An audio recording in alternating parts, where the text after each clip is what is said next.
पहला क्वेश्चन है और पहला क्वेश्चन का आंसर जो बनेगा वो बनेगा राजपूताना किन नामों में शामिल नहीं है।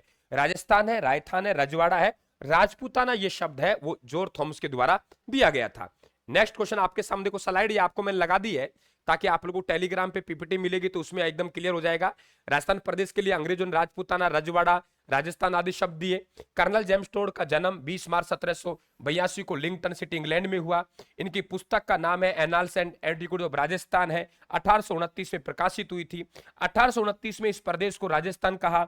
इनके द्वारा इस प्रदेश को रायथान या रजवाड़ा भी कहा और राजपूताना जो कहा वो किसके द्वारा कहा गया? जॉर्ज थॉमस के द्वारा कहा गया। अगला प्रश्न आपके बीच में मेरा, राजपूताना प्रदेश के लिए सर्वप्रथम मिस्टर जॉर्ज थॉमस के द्वारा राजपूताना नाम दिया गया। राजपूताना नाम कब दिया गया?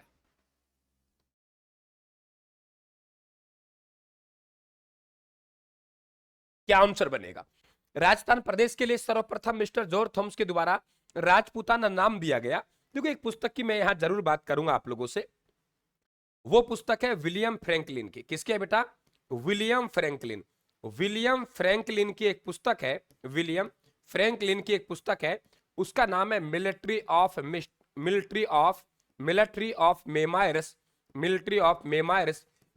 Memoirs, mister George Thomas, mister George Thomas. ये जो पुस्तक है इसका जो प्रकाशन हुआ वो प्रकाशन कब हुआ? तो वो प्रकाशन 1805 में हुआ।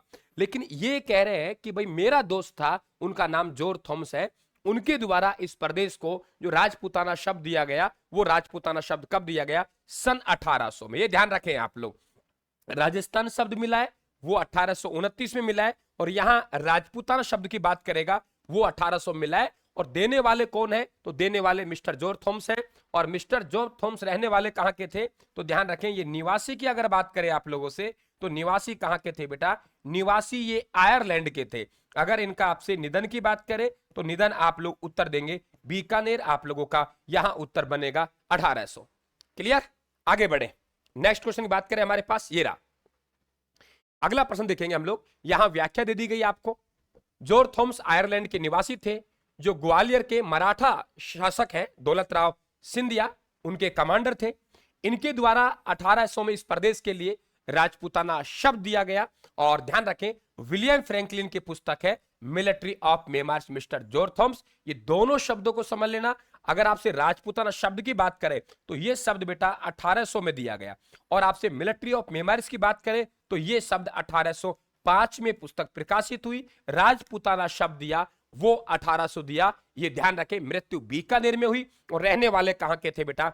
आयरलैंड के रहने वाले थे। ठीक है, नेक्स्ट क्वेश्चन आपके बीच में निम्नलिखित में से वह पुस्तक जो डॉक्टर गौरी शंकर हीराचंद ओझा की नहीं है। देखो यहां मैं आप लोगों से बहुत थोड़ा सा समय लूंगा आप लोगों का यहां पे, बाकी मैं क्वेश्चनों को टच करता हुआ चल रहा हूं। ये बेटा कर्नल जेम्स टोड है, इनकी जो पुस्तक है आपको सबको मालूम है वो पुस्तक कौन सी है? Annals and antiquities of Rajasthan. पुस्तक का नाम है annals and antiquities of Rajasthan, annals and antiquities, antiquities of Rajasthan, annals and antiquities of Rajasthan, of Rajasthan, of Rajasthan, of Rajasthan, of Rajasthan.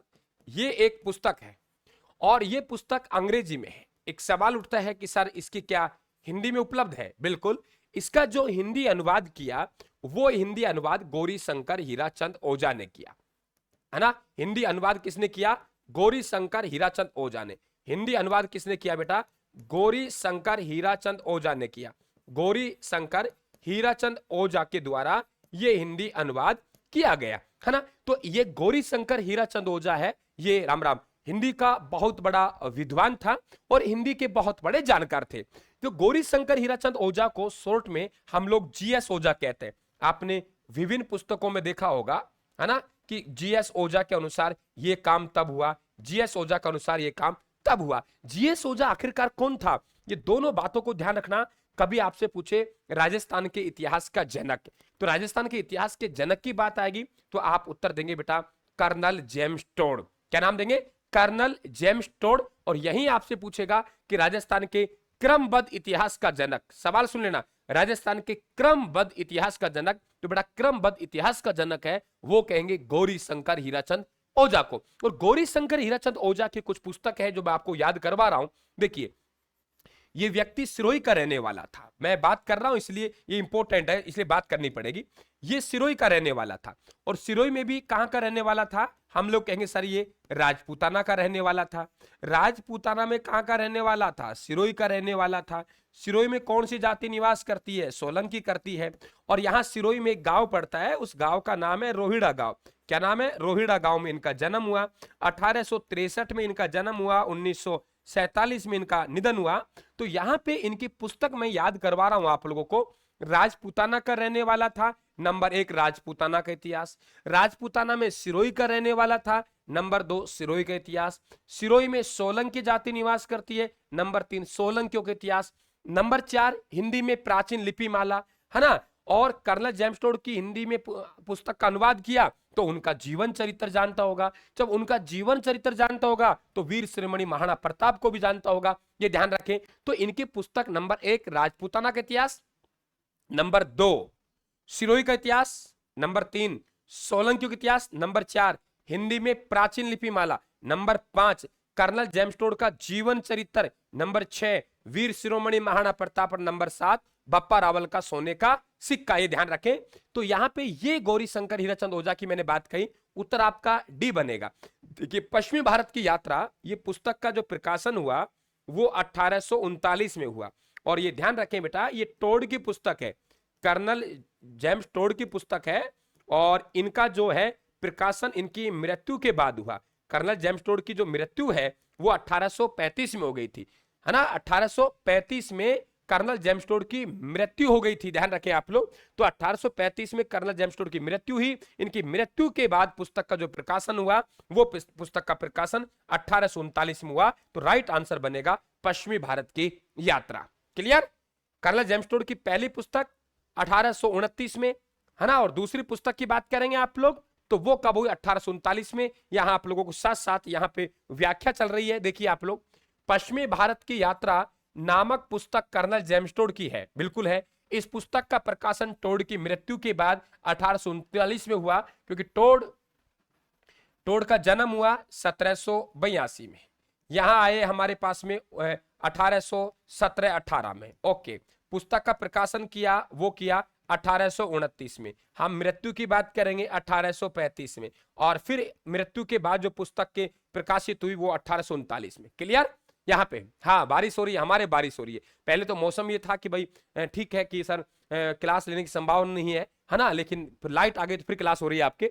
तो 1782 में इनका जन्म हुआ, 1817-18 में यहाँ आए, 1829 में annals and antiquities of Rajasthan, और ये ध्यान रखें आप लोग कि इस प्रदेश को क्या कहा था? इस प्रदेश को राजस्थान कहा। अब देखिए बेटा, यहां पे मैं आप लोगों को बताऊंगा कर्नल जेम्स टोड से संबंधित जितने भी सन है उन्हें एक साथ आप प्रैक्टिस कर लीजिए। अगर जन्म पूछे आप लोगों से तो आप कह देंगे सर इनका जन्म 20 मार्च को हुआ। 20 मार्च 1782 को लिंगटन सिटी पड़ती है, उस लिंगटन सिटी में इनका जन्म हुआ। 1817-18 में यहां आए, और हमारे पास पश्चिमी राजपूताना रेजिडेंसी है, क्योंकि ये सवाल बनते हैं। कौन सी बेटा? पश्चिमी राजपूताना रेजिडेंसी है। ये सबसे पहले यहां आए, ये ध्यान रखें आप लोग। 1829 में इन्होंने इस प्रदेश को राजस्थान कहा, और annals and antiquities of Rajasthan का पुस्तक का प्रकाशन हुआ। यहां 1835 में इनकी मृत्यु हो गई, और ध्यान रखें आप लोग 1839 में इनकी मृत्यु के बाद पश्चिमी भारत की यात्रा, पश्चिमी भारत की यात्रा नामक दूसरी पुस्तक है वो प्रकाशित हुई। मेरे हिसाब से एक ही जगह आप लोगों को कर्नल जेम्स टोड से संबंधित जितने भी सन थे बेटा वो मैंने एक साथ दे दिए हैं। एक बार आप रिपीट कीजिए, मैं बोल रहा हूं 1782 में क्या हुआ? 20 मार्च 1782 को लिंगटन सिटी इंग्लैंड में जन्म हुआ, है ना। यहां कब आए? 1817-18 में आए, और कहां आए बेटा? पश्चिमी राजपूताना रेजिडेंसी में आए। 1829 में पुस्तक का प्रकाशन हुआ, इस प्रदेश को राजस्थान कहा, और उसके बाद 1835 में इनकी मृत्यु हो गई, और 1839 में बेटा मृत्यु के बाद एक पुस्तक का प्रकाशन हुआ, और वो पुस्तक थी पश्चिमी भारत की यात्रा। यानी एक ही जगह जो भी सन है हमारे, वो मैंने कर्नल जेम्स टोड संबंधी एक ही जगह वो सन आपको दे दिए हैं। Annals and antiquities of Rajasthan किसकी पुस्तक है? Annals and antiquities of Rajasthan किसकी पुस्तक है? आप अपना उत्तर देंगे। यहां पे बात करेंगे आप लोग मूढ़ोत नैन्सी। देखो मूढ़ोत नैन्सी की अगर पुस्तकों की बात करेंगे तो एक तो है मूढ़ोत नैन्सी ख्यात, क्या नाम बेटा? मूढ़ोत नैनसिरी ख्यात, मूढ़ोत नैनसिरी ख्यात, मूढ़ोत नैनसिरी ख्यात इनकी पुस्तक है ना। और दूसरी पुस्तक का नाम क्या है? मारवाड़ परगनारा विगत, मारवाड़ परगनारा विगत, मारवाड़ परगनारा विगत, है ना। यहां आप लोगों के annals and antiquities of Rajasthan, मैंने दो बातें बताई है कि मिस्टर हम लोग बात करेंगे यहाँ पे canals and antiquities of Rajasthan, यहां पे बात करेंगे तो ये पुस्तक किसकी है? कर्नल जेम्स टोड की है। कब लिखी गई? हम लोग कह देंगे सर 1829 में लिखी गई। और इसमें राजा और उनके निवास स्थलों को संबोधित करते हुए इस प्रदेश को कुछ नाम दिए हैं। राजस्थान नाम दिया है बेटा, इस प्रदेश को राजस्थान, राजस्थान का प्राचीनतम नाम, और इसे रजवाड़ा भी कहा है। और यह पुस्तक मैंने फिर आपसे निवेदन करूंगा, यह पुस्तक अंग्रेजी में थी और इसका जो हिंदी अनुवाद किया, हिंदी अनुवाद मैंने थोड़ी देर पहले बताया है, आप खुद बताएंगे कमेंट बॉक्स में कि हिंदी अनुवाद किसने किया है, बताइए। इस पुस्तक का हिंदी अनुवाद किसने किया है? इस पुस्तक का हिंदी अनुवाद किसने किया है?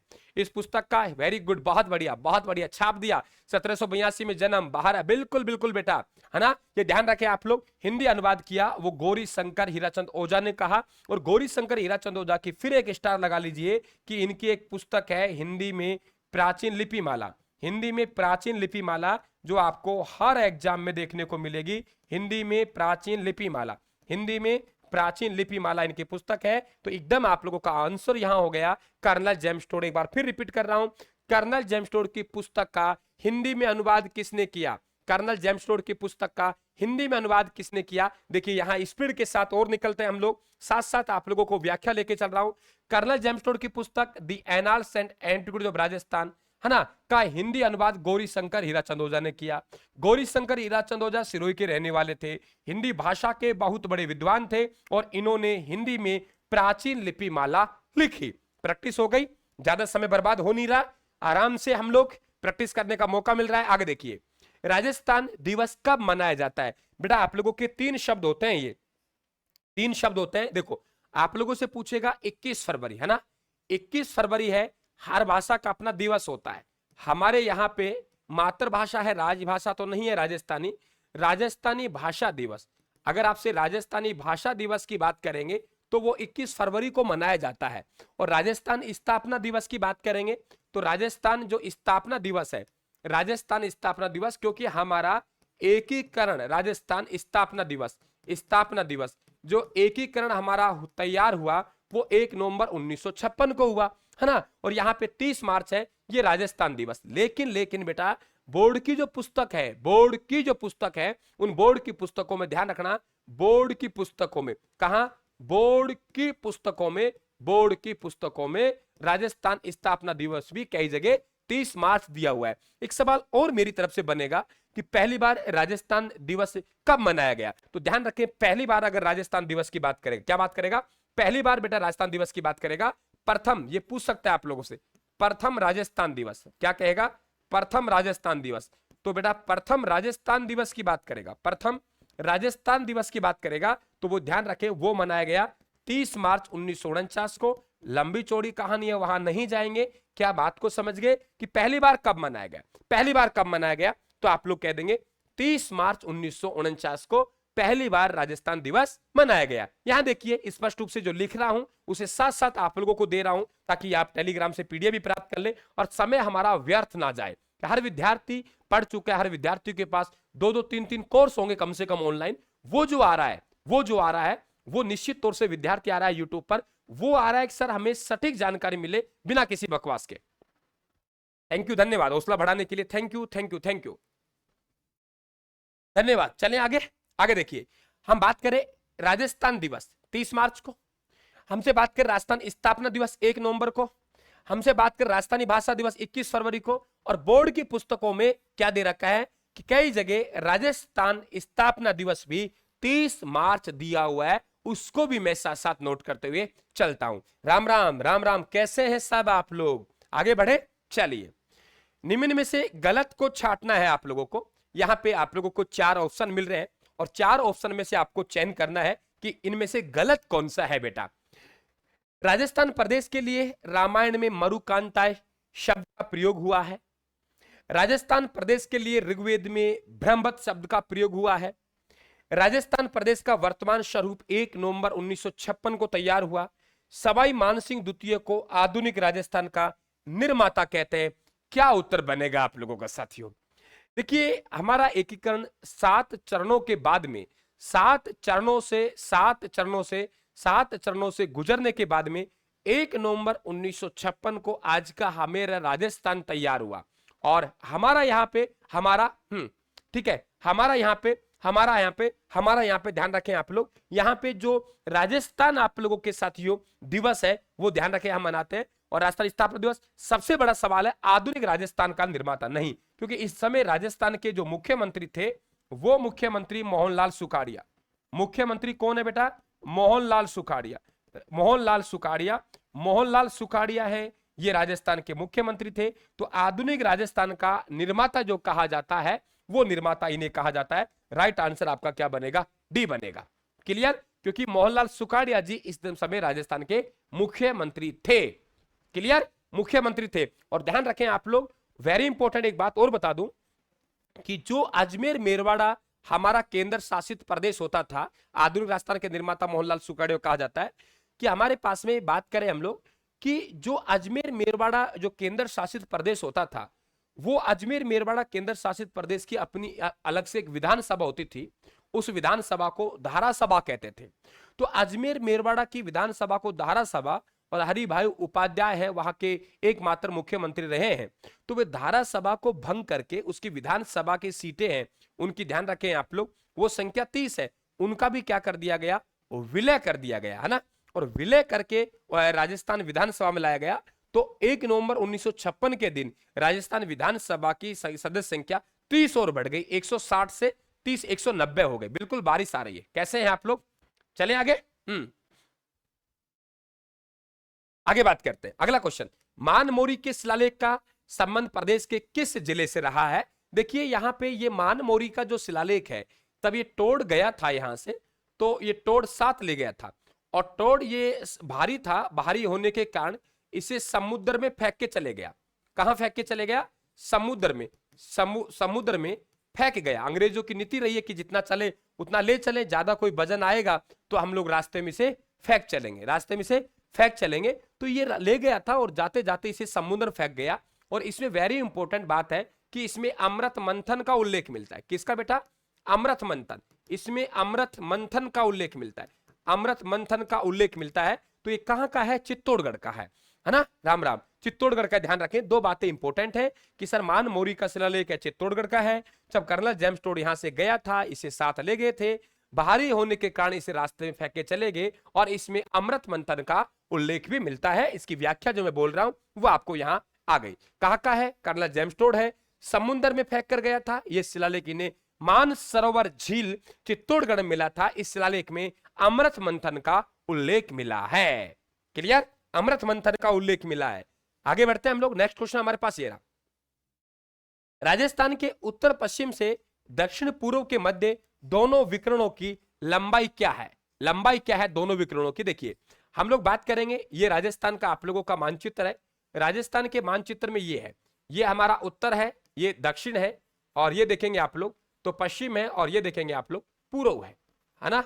और आपको पता है कि यहाँ पे आप लोग 826 है ना, आप लोगों के यहाँ देखेंगे तो 826 किमी तो आपके क्या हो जाएगी? लंबाई। और 869 किमी क्या हो गई? चौड़ाई होगी। इसी प्रकार से हमारे पास यहाँ विकर्ण है, ये विकर्ण और ये विकर्ण है ना, ये दोनों विकर्ण हो गए हमारे, है ना। तो ये आपके ये विकर्ण है, ये 850 है, 850 किमी है। और ये विकर्ण है, ये 784 किमी है। कितना है? 784 किमी है ना। तो ये विकर्णों को नाम दे सकते हैं आप लोग। उत्तर से आप कह सकते हो कि सर ये पश्चिम है, और यहां बात करेंगे आप, ये उत्तर से कहां है? दक्षिण है ना। ये ध्यान रखें आप लोग, ये आप लोगों के माफी चाहूंगा दक्षिण पूर्व है। और यहां बात करेंगे आप लोग दक्षिण पश्चिम है, और यहां बात करेंगे उत्तर आपके पूर्व है। तो ये विकर्ण है। तो लंबाई चौड़ाई का अंतर पूछेगा, आपको सबको मालूम है लंबाई चौड़ाई का जो अंतर आता है वो 43 किमी आता है। और दोनों विकर्णों का जो अंतर आता है वो कितना आता है? 66 किमी आता है। और ये ध्यान रखिए, राजस्थान में जो बेटा करक रेखा की लंबाई है, क्या कहा मैंने? राजस्थान में जो करक रेखा की लंबाई है, करक रेखा की लंबाई है राजस्थान में, वो कितनी है? 26 किमी है। डूंगरपुर बांसवाड़ा से ये गुजरती है। विकर्ण मतलब एक यो हो गया, एक यू हो गया। तो दोनों विकर्णों के बीच में जो अंतर है दूरी का, वो दूरी का अंतर कितना है? 66 किमी। अगर यही आप लोगों से लंबाई की बात कर रहा कि उत्तर और दक्षिण की लंबाई, तो आप लोग लंबाई की बात करते तो आप लोग उत्तर देते कि सर वो लंबाई कितनी है? 43 किमी है। समझ गए आप लोग? नेक्स्ट क्वेश्चन की बात करते हैं, हमारे पास ये रहा। आगे देखिए, राजस्थान प्रदेश की लंबाई कोणा गांव श्री गंगानगर से बोरकुंडा गांव बांसवाड़ा तक 826, कटरा गांव जैसलमेर से शिलांग धौलपुर तक 869, तो उत्तर पश्चिम से दक्षिण पूर्व विकर्ण की लंबाई 850 और उत्तर पूर्व से दक्षिण पश्चिम विकर्ण लंबाई 784। अंतर निकालेंगे तो हमारा कितना आ जाएगा? 43 और 66 का आ जाएगा। विश्व में राजस्थान किस गोलार्ध में स्थित है ना? विश्व में राजस्थान किस गोलार्ध में स्थित है? ये माना कि हमारे पास में ये देखेंगे तो राजस्थान किस गोलार्ध में स्थित है, राजस्थान कौन से गोलार्ध में स्थित है, ये आपको बताना है। हम इसके 4 पार्ट करेंगे। एक पार्ट हमारा ये हो गया, एक पार्ट हमारा ये हो गया, है ना? इधर वाला जो पार्ट है ये पार्ट आपका पूर्व हो गया, और पूर्व में भी हम कहां है? उत्तर में है।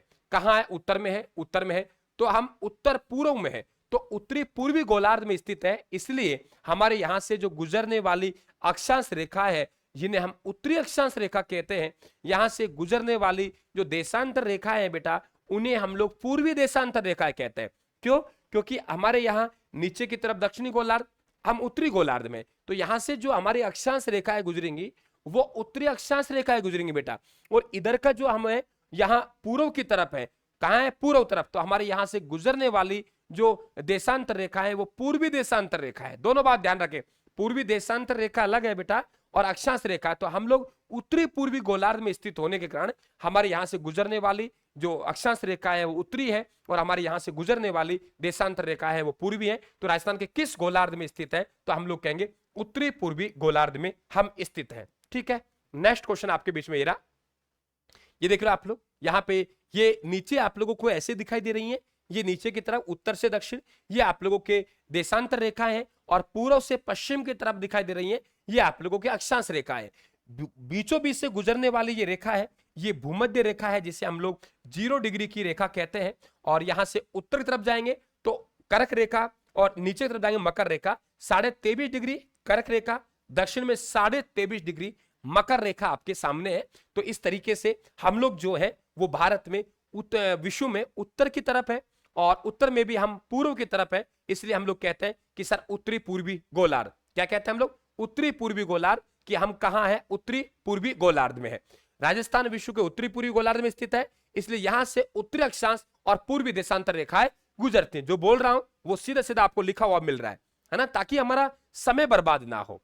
सब आप लोग विद्वान हैं, सब पढ़ के आए हैं आप लोग, ऐसा नहीं है कि यहां से आप विद्वान बनेंगे, लेकिन दिक्कत यह है बेटा कि हमें वो प्रैक्टिस चाहिए जिस प्रैक्टिस से हमारा सिलेक्शन निकल जाए। उस प्रैक्टिस के लिए आप यूट्यूब से आते हो, ये ध्यान रखें आप लोग, है ना? बाकी सबको आता है, ऐसा नहीं है कि आपके पास कोर्स, आजकल तो ऑफर चलते हैं, तो ऑफरों में वो आप विद्यार्थी के पास देखेंगे तो 2-2, 4-4, 5-5, कई विद्यार्थियों के पास तो 10-10 कोर्स मिलते हैं। कंटेंट आप सीमित रखें। फिर कह रहा हूं मैं आप लोगों को, भारत में राजस्थान की भौगोलिक स्थिति है।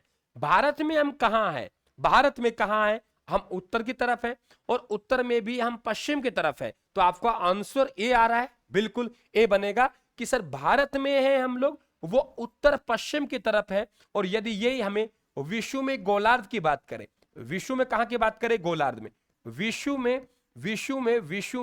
विश्व गोलार्ध में अगर हमसे बात करें तो वो हमारी स्थिति है वो उत्तर पूर्व की ओर है। हाँ, भारत में बात करेगा तो भारत में जो हमारी स्थिति है वो उत्तर पश्चिम की तरफ है, ये ध्यान रखें आप लोग। ठीक है, हाँ क्या बात है, वेरी गुड। ठीक है, तो उत्तर पश्चिम में हम भारत में है। अगर यही हमसे विश्व की बात करेगा तो उत्तरी पूर्वी गोलार्ध में, ये भी आप लोग ध्यान रखेंगे। यहां आंसर हमारा क्या बनेगा? ए बनेगा, है ना? नेक्स्ट क्वेश्चन की बात करें, अगला ये रहा हमारे पास में। देखिए ये भारत है, और भारत में हम लोग कहां है? उत्तर पश्चिम की ओर। ये हमारा राजस्थान है, राजस्थान है, हम लोग उत्तर में है, और उत्तर में बिल्कुल हम लोग कहां है? पश्चिम की तरफ है। तो उत्तरी पश्चिमी स्थिति बनेगी, वो कहां बनेगी? भारत में, ये ध्यान रखें। और अगर विश्व के गोलार्ध में है तो हम लोग उत्तरी पूर्वी स्थिति बनेंगे।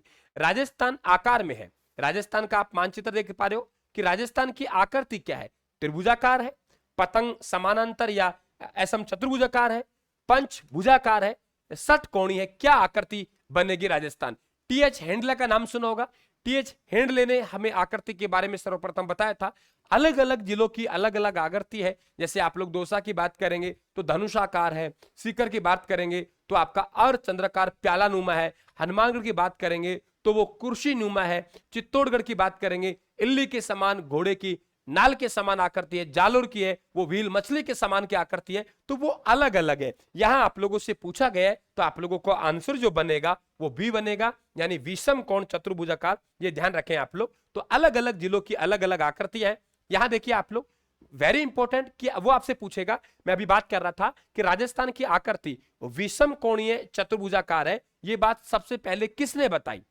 सबसे पहले किसने बताई? जब सबसे पहले किसने बताई सवाल ये पूछेगा तो आप लोग कह देंगे टीएच हेंडले ने सर्वप्रथम राजस्थान की आकृति को विषम कोण चतुर्भुजाकार बताई। और वेगनर सिद्धांत के अनुसार राजस्थान राज्य की आकृति विषम कोण चतुर्भुजाकार है या पतंगाकार, ये तो मालूम है, लेकिन इस आकृति के बारे में सबसे पहले हमें किसने बताया? तो आप लोग कह देंगे टीएच हेंडले ने सर्वप्रथम राजस्थान की आकृति है वो विषम कोणीय चतुर्भुजाकार बताइए। ध्यान रखें आप लोग, ठीक है। आगे चले, नेक्स्ट क्वेश्चन की बात करें आगे। भाई क्लास को थोड़ा सा आप लोग साथियों लाइक और शेयर करें ताकि संख्या आप लोगों की बढ़े, तो थोड़ा सा मनोबल बढ़ेगा मेरा भी। आप ये मत सोचिए कि सर गुरुजी क्लास को अधिक से अधिक शेयर कर दिया हमने तो कंपटीशन बढ़ जाएगा, ऐसा कुछ नहीं है साथियों, हम मेहनत करेंगे, है ना। चलें आगे। अगला प्रश्न हमारा, किसके द्वारा सर्वप्रथम राजस्थान की आकृति विषम कोणीय चतुर्भुजाकार बताई गई है? सर्वप्रथम किसके द्वारा? कर्नल जेम्स के द्वारा, मिस्टर जॉर्ज थॉमस के द्वारा, टीएच हेंडले के द्वारा? ये देखिए आप लोग, अब बात कर रहे हैं हम लोग कर्नल जेम्स नहीं सर, इन्होंने तो इस प्रदेश को नाम दिया, वो राजस्थान नाम दिया। जॉर्ज थॉमस ने इस प्रदेश को राजपूताना नाम दिया। और यहां हम लोग बात कर रहे हैं कि टीएच हेंडले, उत्तर आपका सी बनेगा बिल्कुल, कि ये सर्वप्रथम ये बताया कि विषम कोण चतुर्भुजाकार जो आकृति है वो टीएच हेंडला ने बताया। ध्यान रखें आप लोग, ये प्रश्न बनता है ना, ये प्रश्न बनता है, ये प्रश्न बनता है। नेक्स्ट क्वेश्चन की बात करें, हमारे पास ये रहा कि निम्न में से असंगत युग्म कौन सा है? निम्न में से असंगत युग्म कौन सा है? एक तरफ जिले का नाम दिया है, एक तरफ आकृति। मैं थोड़ी देर पहले आप लोगों से बात कर रहा था कि कहीं न कहीं ये आप लोगों के यहां से सवाल बनेंगे। तो सिरोही मेंढक की समान आकृति है, दौसा का मैं बात कर रहा था आप लोगों से धनुषाकार आकृति है, और यहां मैं हनुमानगढ़ की बात कर रहा था कुर्सी नुमा आकृति है। बात आती है साथियों राजसमंद। राजसमंद की जो आकृति है वो इस तरीके से है, कुछ इस प्रकार से नीचे की तरफ आएगा और उदयपुर में घुसेगा और ऊपर को जाके अजमेर के टच मरेगा। तो हम इसे जो आकृति देते हैं वो देते हैं तिलक के समान। किसके समान? तिलक के समान। तो हमारे पास यहां जो बनेगा कि राजसमंद है, राजसमंद अंग्रेजी के एच के समान, यहां आप लोगों का ये गलत बनेगा। Very important. दूसरी बात साथियों, अगर आप लोगों से पूछे कि आप लोग जोधपुर की आकृति, तो जोधपुर की आकृति हाथी नुमा हो गई है। जोधपुर की आकृति कैसी होगी बेटा? हाथी नुमा हो गई है, हाथी नुमा। टोक की आकृति है वो अंग्रेजी के एच जैसे हो गई है ना। तो हाथी नुमा आकृति ये नया है, हाथी नुमा आकृति किसकी हो गई है? जोधपुर की हो गई है। तो आप लोगों को यहां उत्तर क्या बनेगा? राजसमंद बनेगा बेटा। नेक्स्ट प्रश्न देखिए आपके सामने, राजसमंद जिले की आकृति तिलक के समान है। अगला प्रश्न ये रहा आपके सामने, राज्य का वह जिला जिसकी भौगोलिक आकृति सप्त बहुभुजाकार है ना, कि राज्य का वह जिला जिसकी भौगोलिक आकृति सप्त बहुभुजाकार है। अभी हम लोग जो बात कर रहे थे आप लोगों से, है ना, वो जोधपुर की बात कर रहे थे। ये जोधपुर है और जोधपुर की जो आकृति है देखिए आप लोग, वो एक हाथी के समान हो गई है। किसके समान हो गई है? हाथी के समान, है ना। यहाँ आपके ये हनुमानगढ़ है, हनुमानगढ़ की जो आकृति है वो कुर्सी नुमा है ना। ये सीकर का है, सीकर की आकृति है वो अर्ध चंद्राकार या प्याला नुमा हो गया। यहाँ दौसा की आकृति है, दौसा की आकृति धनुषाकार हो गई। कौन सी आ गई? धनुषाकार हो गई। कौन सी हो गई है? धनुषाकार हो गई। ध्यान रखें आप लोग। यहाँ आप लोगों की टोक की आकृति है, ये अंग्रेजी की एच जैसी हो गई है। यहाँ पूछा है कि भौगोलिक आकृति सप्त बहुभुजाकार है, तो सप्त बहुभुजाकार की बात करेंगे तो वो कौन सा बनेगा? हमारे साथ जैसलमेर बनेगा। कौन सा बनेगा? जैसलमेर बनेगा। सप्त बहुभुजाकार, सप्त बहुभुजाकार, सप्त बहुभुजाकार, ध्यान रखें आप लोग। और यहां देखें चाहे फलोदी अलग हो गया तो जोधपुर की आकृति है वो कैसी हो गई बेटा? हाथी नुमा हो गई है। ये ध्यान रखें आप लोग। नेक्स्ट क्वेश्चन तरफ चले हम लोग। हाँ बिल्कुल, एक बार आप बता दीजिए कि जोधपुर जिले की आकृति कैसी हो गई? हाथी नुमा हो गई। जोधपुर जिले की आकृति कैसी हो गई बेटा? हाथी नुमा हो गई। जोधपुर जिले की आकृति कैसी हो गई? हाथी नुमा हो गई, है ना। चलते चलिए भाई, चलते चलिए, बढ़ते रहे आगे। अगला प्रश्न आपके बीच में, राज्य की मध्यवर्ती अक्षांश है, राज्य की जो मध्यवर्ती अक्षांश है वो कौन सी है आपको बताना है। राज्य की मध्यवर्ती अक्षांश, राज्य की मध्यवर्ती अक्षांश कौन सी है ये आपको बताना है। राज्य की मध्यवर्ती अक्षांश, राज्य की मध्यवर्ती अक्षांश, मध्यवर्ती अक्षांश, मध्यवर्ती अक्षांश। मैं दो बातें बता रहा हूं कि देखो अक्षांश और देशांतर हमारी दो रेखाएं हैं। उदाहरण तौर पे ये इस तरीके से हमारे यहाँ पे, ये इस तरीके से हमारे पास यहाँ पे ये हमारे पास देशांतर रेखा हो गई, और यहां से देखेंगे ये हमारे पास इस तरीके से अक्षांश रेखाएं हो गई। सवाल कई बार पूछता है कि वो जो अक्षांश और देशांतर रेखाएं हैं वो दोनों एक दूसरे को मध्य में कहां क्रॉस करती हैं, तो आप देखेंगे नागौर। नागौर में लांपोवाई कोई गांव है, वहां ये करती है। वेरी इंपॉर्टेंट आप लोगों के मेड़ता नागौर में, यानी यहाँ पे जो मध्यवर्ती अक्षांश और मध्यवर्ती जो हमारे पास देशांतर है, मध्यवर्ती अक्षांश और देशांतर है, वो कहां क्रॉस करती है एक दूसरे को, आप लोग कह देंगे नागौर में, यहां लामपोलई गांव है। वेरी इंपॉर्टेंट क्वेश्चन बनेगा, ये ध्यान रखें। और यहां पे आपसे पूछा है राज्य की मध्यवर्ती अक्षांश रेखा है, तो राज्य की मध्यवर्ती अक्षांश रेखा 27 डिग्री की रेखा है, ध्यान रखें आप लोग। और ये यहां मध्यवर्ती की अक्षांश और देशांतर है, वो एक दूसरे को कहां काटती है, तो एक दूसरे को काटने की बारी आती है तो आप लोग कह देंगे सर वो नागौर में काटती हैं। ये ध्यान रखें आप लोग, ठीक है। अगला क्वेश्चन की बात करते हैं। नेक्स्ट क्वेश्चन आपके बीच में ये रहा, राजस्थान राज्य के मध्य से गुजरने वाली, ये देखिए मैंने यहां आपको थोड़ा बता रखा है मानचित्र से, राजस्थान राज्य के मध्य से गुजरने वाली देशांतर रेखा 74 डिग्री पूर्वी देशांतर। ग्लोब पर पूर्व से पश्चिम की ओर खींचे जाने वाली रेखाओं को अक्षांश रेखा कहा जाता है। और यहां पे दो अक्षांश रेखाओं का मध्य की दूरी होती है, उसे कटिबंध कहते हैं। और यहां अगर आप लोगों से दो देशांतर रेखा, कितनी बेटा? दो देशांतर रेखा, दो देशांतर रेखाओं के अगर मध्य की दूरी की बात करेगा, मध्य की दूरी तो बेटा वो कहलाता है गोरे, ठीक है। दो देशांतर रेखाओं के मध्य की दूरी गोरे, और दो अक्षांश रेखाओं के मध्य की दूरी है उसे क्या कहते हैं? कटिबंध कहते हैं। बिल्कुल, लामपोलाई गांव है, मेड़ता नागौर, वहां दोनों को काटती हैं, ठीक है। तो यहां ध्यान रखें आप लोग। चलिए, भूख लगी तो खाना खाइए आप लोग, कौन मना कर रहा है आप लोगों को? जमकर खाइए साहब, है ना। भगवान ने जन्म दिया तो यार भूखा क्यों रहे हम? क्यों बेटा? जन्म दिया भगवान ने, भूखा क्यों रहे हम लोग? जन्म दिया है तो हम भूखा क्यों रहे? यहां देखिए आप लोग कि ये आपके भूमध्य रेखा दिखाई दे रही है जिसकी हम लोग बात कर रहे थे, 0 डिग्री की अक्षांश रेखा। इसके उत्तर में हम लोग जाएंगे वो उत्तरी गोलार्ध कहलाता है, नीचे की तरफ आएंगे तो दक्षिणी गोलार्ध कहलाता है। उत्तरी गोलार्ध में 23.5 डिग्री की रेखा है, उसे हम लोग अक्षांश रेखा कहते हैं।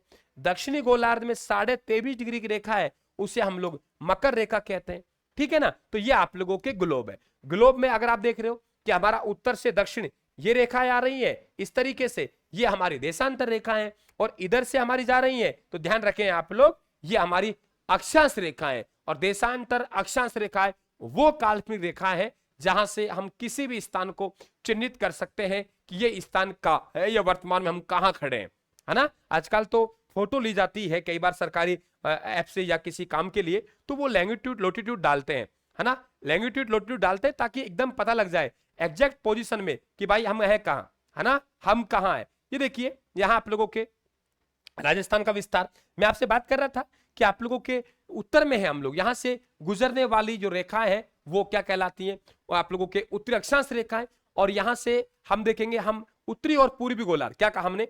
उत्तरी और पूर्वी गोलार्ध, यहां देखेंगे आप लोग तो श्री गंगानगर में कोणा गांव है ना, वो सबसे उत्तर में है।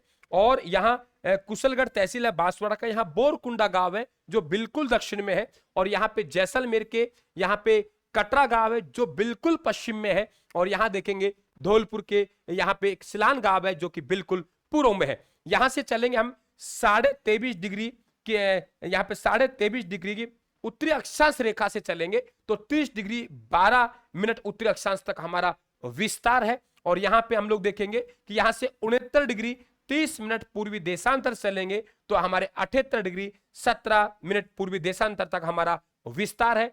869 किमी राजस्थान की लंबाई है और 800 माफी चाहूंगा चौड़ाई है, और 800 हम लोग बात करेंगे 826 किमी हमारी क्या है, ये ध्यान रखें आप लोग, लंबाई है। लंबाई कम है, चौड़ाई ज्यादा है, अंतर 43 किलोमीटर का आएगा, सब आप लोग जानते हैं। बिल्कुल आ गई है, सही कह रहे हैं आप लोग, है ना। डिलीट करेंगे इसमें से, ठीक है। अगला क्वेश्चन, निम्नलिखित को सम्मिलित कीजिए। निम्नलिखित को सम्मिलित कीजिए आप लोग, कि आप यहाँ पे जिला दिया गया है और उसी आप लोगों के विस्तार से, है ना, जिला विस्तार आप देख रहे हो यहाँ पे कि आप लोगों के जिला अभी मैंने आपको बताया है, वहीं से आपका सवाल है ना, कि बांसवाड़ा में सबसे ऊपर में कौन सी रेखा है, बांसवाड़ा में नीचे कौन सी है, श्री गंगानगर में कौन सी है, इधर देखेंगे आप लोग जैसलमेर में कौन सी है, इधर देखेंगे धौलपुर में कौन सी है। तो यहां देखेंगे आप लोग बांसवाड़ा, बांसवाड़ा बिल्कुल नीचे है, तो हम लोग बात करेंगे 23 डिग्री 3 मिनट उत्तरी अक्षांश रेखा, है ना। और हम बात करें श्री गंगानगर ऊपर है तो 30 डिग्री 12 मिनट, जैसलमेर पूर्व में है तो 69 डिग्री 30 मिनट, और धौलपुर की बात करेंगे 78 डिग्री 17 मिनट। यानी राजस्थान का जो विस्तार है वहां से है, राजस्थान का विस्तार यहां से बांसवाड़ा में 23 डिग्री 3 मिनट से 30 डिग्री 12 मिनट उत्तरी अक्षांश गंगानगर तक है। ऐसे ही जैसलमेर का 69 डिग्री 30 मिनट से हम चलेंगे धौलपुर तक, तो 78 डिग्री 17 मिनट पूर्वी देशांतर हमारा विस्तार है। तो आप लोगों का ए में क्या बन रहा है बेटा, ए में 3 बन रहा है, बी में आपके 2 बन रहा है ना, और यहाँ 3 2, और यहाँ आपका 4 बन रहा है, और फिर आपका 1 बन रहा है। राइट आंसर आपका ये बनेगा। क्लियर।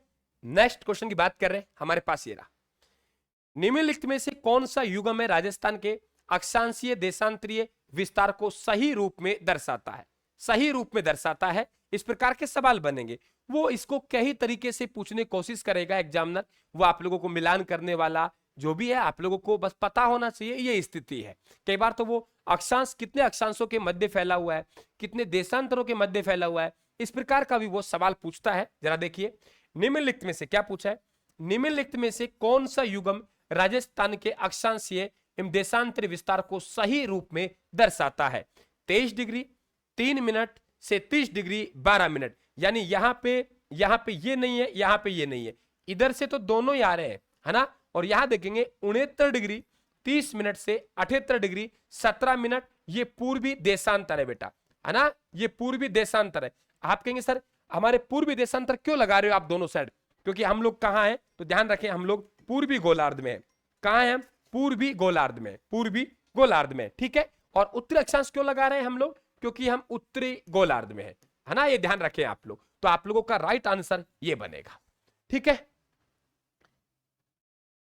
आपके मैं फिर कह रहा हूं कि हम लोग उत्तरी गोलार्ध में हैं, तो उत्तरी गोलार्ध में यहां से गुजरने वाली रेखा है वो उत्तरी अक्षांश रेखा है। हम उत्तर में भी पूर्व की ओर है, तो यहां से गुजरने वाली जो देशांतर रेखा है बेटा वो पूर्वी देशांतर रेखा है। क्लियर, वो कौन सी है, पूर्वी देशांतर रेखा है। नेक्स्ट क्वेश्चन की बात करें, हमारे पास ये रहा, ये देखिए यहां पूरा मैंने दे दिया है आप लोगों को। राजस्थान राज्य भारत उपमहाद्वीप के उत्तर पश्चिमी दिशा में स्थित है।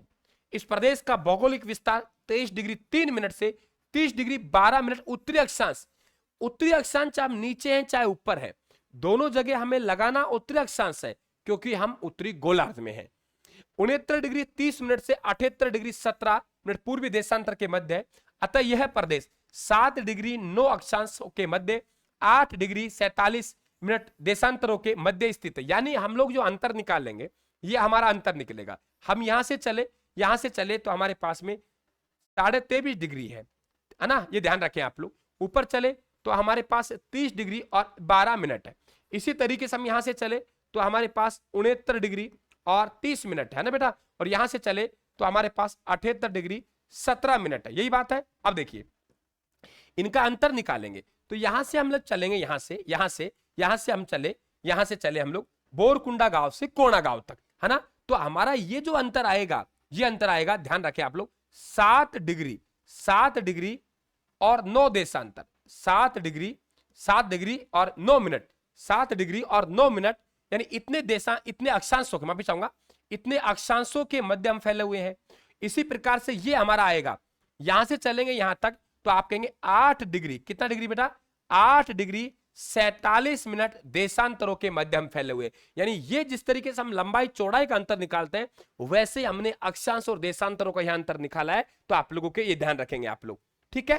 तो राज्य का जो भौगोलिक विस्तार है 7 डिग्री 9 मिनट अक्षांशों और 8 डिग्री 47 मिनट देशांतरों के मध्य स्थित है। अगला प्रश्न देखिए, राजस्थान राज्य का पूर्व पश्चिम व उत्तर दक्षिणी देशांतरीय तथा अक्षांशीय विस्तार है। अब इसमें यह ध्यान रखना है आप लोगों को कि पहले क्या दिया है, विद्यार्थी रट के जाता है और रट के जाएगा बेटा वहां ठोक के आ जाता है, लो है ना, लेकिन इसमें देखना है पहले क्या दिया है, पहले वो देशांतर भी दे सकता है, पहले वो अक्षांश दे सकता है, इसलिए क्वेश्चन को ढंग से पढ़ना है आप लोगों को, है ना, क्वेश्चन को ढंग से पहले पढ़ना है आप लोगों को कि पूछा क्या गया है। यहां देखेंगे राज्य का, यहां पे बात करा है कि पूर्व पश्चिम उत्तर दक्षिण देशांतर तथा, अब देखो पहले देशांतर की बात कर रहा है, तो पहले देशांतर की बात कर रहा है और फिर किसकी बात कर रहा है, अक्षांश की बात कर रहा है, तो राइट आंसर आपका ये बनेगा, ये ध्यान रखें आप लोग, समझिए आप लोग। तो बिल्कुल आप लोगों को ये मालूम होना चाहिए अच्छी तरीके से कि आपसे पूछा क्या गया है, ठीक है।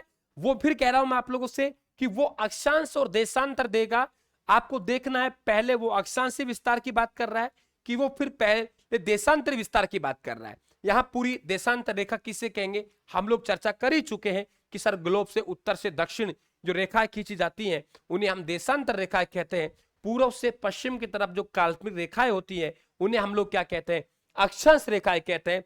ये ध्यान रखें आप लोग। आगे देखें हम लोग, ये देख पा रहे हो आप लोग कि यहाँ पे हमारे गोलार्ध है, यहाँ ये देशांतर रेखा है, बीचों बीच ग्रीनविच रेखा चलती है जिसे हम अंतरराष्ट्रीय तिथि रेखा कहते हैं।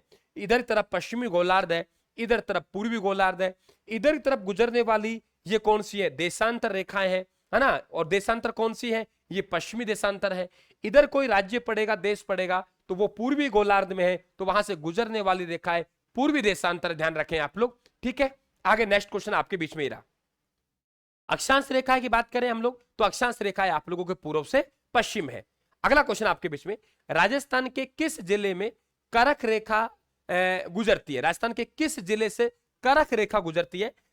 हमारा राजस्थान का जो अधिकांश भाग है, राजस्थान का जो अधिकांश भाग है वो करक रेखा के बिल्कुल उत्तर में, कहां है बेटा, करक रेखा के उत्तर में है। राजस्थान के बिल्कुल दक्षिण से करक रेखा गुजरती है, डूंगरपुर के दक्षिणी भाग को छूती हुई और बांसवाड़ा के मध्य से गुजर जाती है, समझ गए। बिल्कुल डूंगरपुर का तो दक्षिणी भाग है, डूंगरपुर का तो दक्षिणी भाग है और बांसवाड़ा के बिल्कुल मध्य से गुजर जाती है।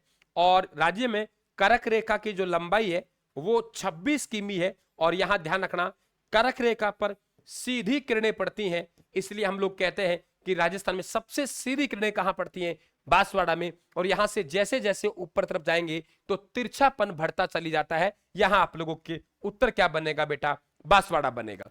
तो करक रेखा की राजस्थान में लंबाई कितनी है, 26 किमी, और करक रेखा पर सूर्य सीधा चमकेगा, इसलिए यहां ध्यान रखें सूर्य की जो सीधी किरणें हैं, सूर्य की जो सीधी किरणें हैं वो सीधी किरणें कहां पड़ती हैं बेटा, सूर्य की सीधी किरणें कहां पड़ती हैं, वो करक रेखा पे पड़ती हैं। और तिरछापन कहां होता चली जाता है, तिरछापन आप लोगों के पूरा पूरा देखेंगे हम लोग तो गंगानगर तरफ चलेंगे तो तिरछापन बढ़ता चली जाता है। ये कई बार पूछता है। बांसवाड़ा की बिल्कुल कुशलगढ़ तहसील की हम लोग बात करेंगे, वहां से गुजरता है। और डूंगरपुर की चीखली गांव को, अब तो तहसील बन गई, उसको छूते हुए निकलता है।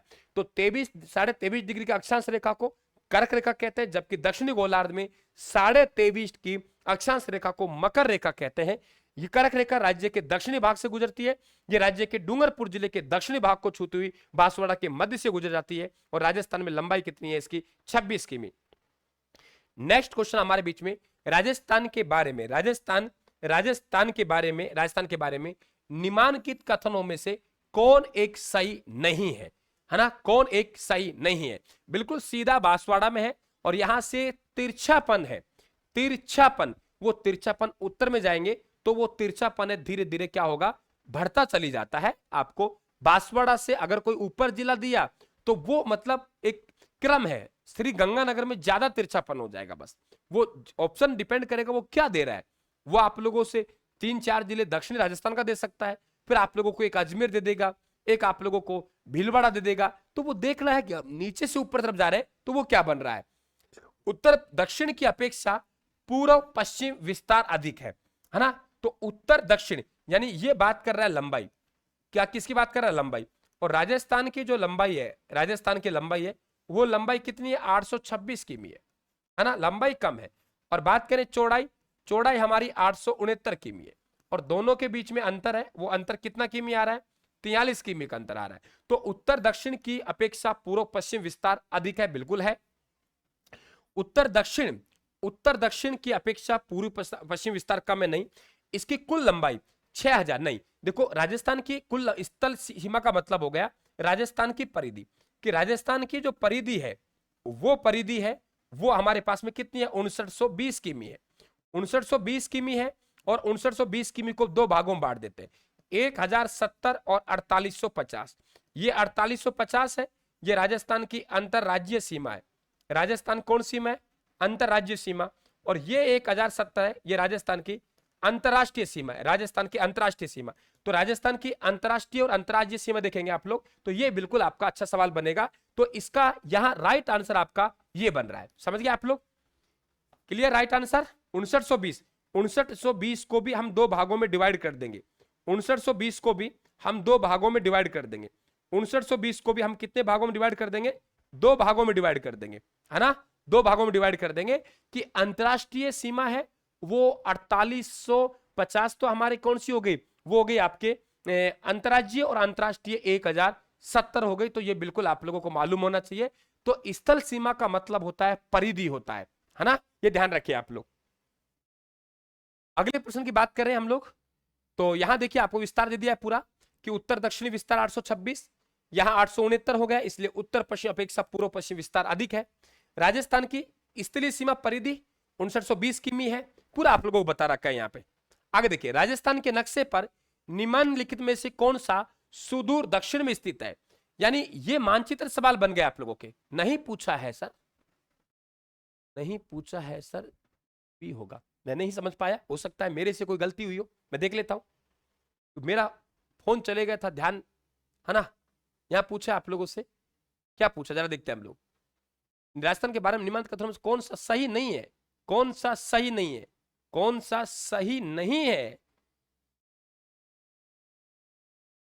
ये क्वेश्चन मुझे लग रहा है डाउट भरा है, क्या बनेगा इसको, थोड़ा सा मेरा ध्यान फोन पे चले गया था उस कारण से, है ना। बताइए क्या बनेगा इसका आंसर।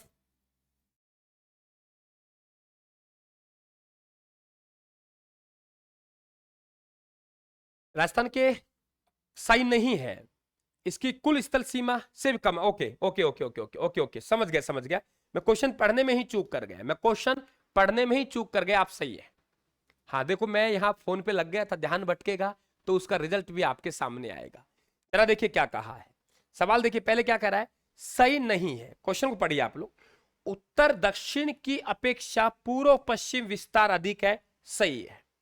उत्तर दक्षिण की अपेक्षा पूर्व पश्चिम विस्तार कम है ना, उत्तर आपकी गलत है। इसकी कुल स्थल सीमा 6000 किमी से कम है, तो बिल्कुल 5920 है वो 6000 किमी से कम हो गई। इसका विस्तार है अक्षांशीय विस्तार, वो 7 डिग्री से बिल्कुल 7 डिग्री 9 मिनट था, इससे अधिक है। तो बिल्कुल आप सही कह रहे हैं, मेरा ध्यान भटक गया था, क्वेश्चन को पढ़ने में ही मैंने चूक कर गया था। 5820 नहीं बेटा, 5920 है, पढ़ने में ही चूक कर गया था मैं, क्वेश्चन को पढ़ने में ही चूक कर गया था, क्वेश्चन को पढ़ने में चूक कर गया था। अगला देखिए, यहां आप लोगों की व्याख्या सही हो गई, वहां क्वेश्चन को पढ़ने में चूक कर गया था, तो ध्यान भटक जाएगा तो उसका रिजल्ट सामने आएगा। राजस्थान के नक्शे पर निम्नलिखित में से कौन सा सुदूर दक्षिण में स्थित है ना, आपको चयन करना है कि कौन राजस्थान का नक्शा है, और राजस्थान के नक्शे में ये शहर आपको स्थापित करने हैं, और शहर स्थापित करके आपको बताना है कि इनमें कौन सा है जो बिल्कुल बिल्कुल आप लोगों के दक्षिण में है, बिल्कुल दक्षिण में है। आप दीजिए अपना उत्तर, क्या उत्तर देंगे इसमें से, क्या चयन करेंगे आप लोग साथियों, क्या उत्तर देंगे बेटा, क्या उत्तर देंगे, एकदम क्लियर आएगा आप लोगों को उत्तर। देखिए यहां पे मेड़ता सिटी, भाई मेड़ता सिटी यहां है, तो मेड़ता ऊपर रह गया है ना, सोजत हमारा इधर रह गया, सोजत हमारा इधर रह गया, और यहाँ का इलाका हमारा मारवाड़ भी हो गया। राजसमंद तिलक जैसी आकृति में उदयपुर से निकल रहा है, तो पूछ रहा है सबसे दक्षिण में कौन है, तो आपका उत्तर क्या बनेगा, राजसमंद बनेगा, जो कि तिलक की आकृति में है ना। तो ये ध्यान रखें राजस्थान का कौन सा शहर कहां स्थापित होगा। नेक्स्ट क्वेश्चन, निम्नलिखित में से अधिकतम भौगोलिक दूरी वाला समूह कौन सा है।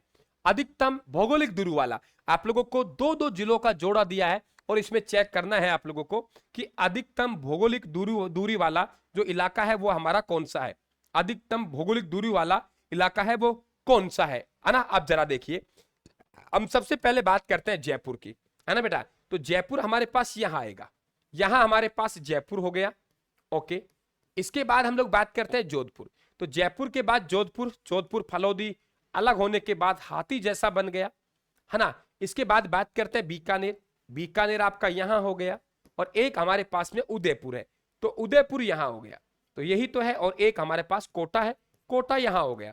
अब आप कह रहा है कि इनमें सबसे ज्यादा दूरी पर कौन है, जयपुर जोधपुर। देखो जयपुर जोधपुर, जयपुर जोधपुर की बात करेंगे तो जयपुर जोधपुर ज्यादा दूर नहीं है, यहां देखिए आप, ज्यादा गैप नहीं है। फिर आपसे बात करें जयपुर कोटा, जयपुर यहां तक आ रहा है बेटा, और जयपुर कोटा ये भी दूर नहीं है। इसके बाद हम बात करें जयपुर बीकानेर, तो जयपुर बीकानेर ये हो गया, ये भी दूर नहीं है। जयपुर उदयपुर, अब देखो जयपुर यहां हो गया, और जयपुर से यदि हम लोग यहां आएंगे, ये हमारा जयपुर हो गया। अब जयपुर से उदयपुर आएंगे ये, अब देख लीजिए आप लोग सबसे लंबी लाइन कहां निकली है। जब सबसे लंबी लाइन कहां निकली है तो आपका आंसर भी वही बनेगा, यानी जयपुर और उदयपुर। बात समझ गए आप लोग, जयपुर और उदयपुर। नेक्स्ट क्वेश्चन आपके बीच में ये रहा अगला, 21 जून को सूर्य राजस्थान के किस जिले में लंबावत चमकता है। वही बात है कि जहां से करक रेखा गुजरती है, वो करक रेखा पर सूर्य की सीधी किरणें पड़ती हैं, है ना, और सीधी किरणें पड़ती हैं, और करक रेखा से जैसे जैसे हम दूर जाएंगे, क्योंकि राजस्थान का जो अधिकांश भाग है, अधिकांश हिस्सा है, वो करक रेखा के उत्तर में स्थित है। तो यहां से जैसे जैसे हम लोग दूर जाएंगे तो सूर्य की किरणों का तिरछापन है, वो तिरछापन बढ़ता चली जाएगा। तो यहां पे देखेंगे 21 जून को सूर्य उत्तरायण होता है, ये ध्यान रखें आप लोग, सूर्य उत्तरायण होता है, उत्तरायण होता है, यानी करक रेखा पर होता है, और इस स्थिति को हम करक संक्रांति कहते हैं, करक संक्रांति। और उत्तरी गोलार्ध में यह दिन होता है सबसे बड़ा दिन होता है, सबसे बड़ा दिन होता है। बिल्कुल सूर्य सीधा करक रेखा पे चमकता है, और सीधा चमकेगा तो आप लोगों के बांसवाड़ा। कारण क्या है, क्योंकि दक्षिण से हमारी करक रेखा गुजरती है, डूंगरपुर बांसवाड़ा 26 किमी, ध्यान रखें आप लोग। तो आप लोगों के उत्तर क्या बनेगा, बांसवाड़ा बनेगा।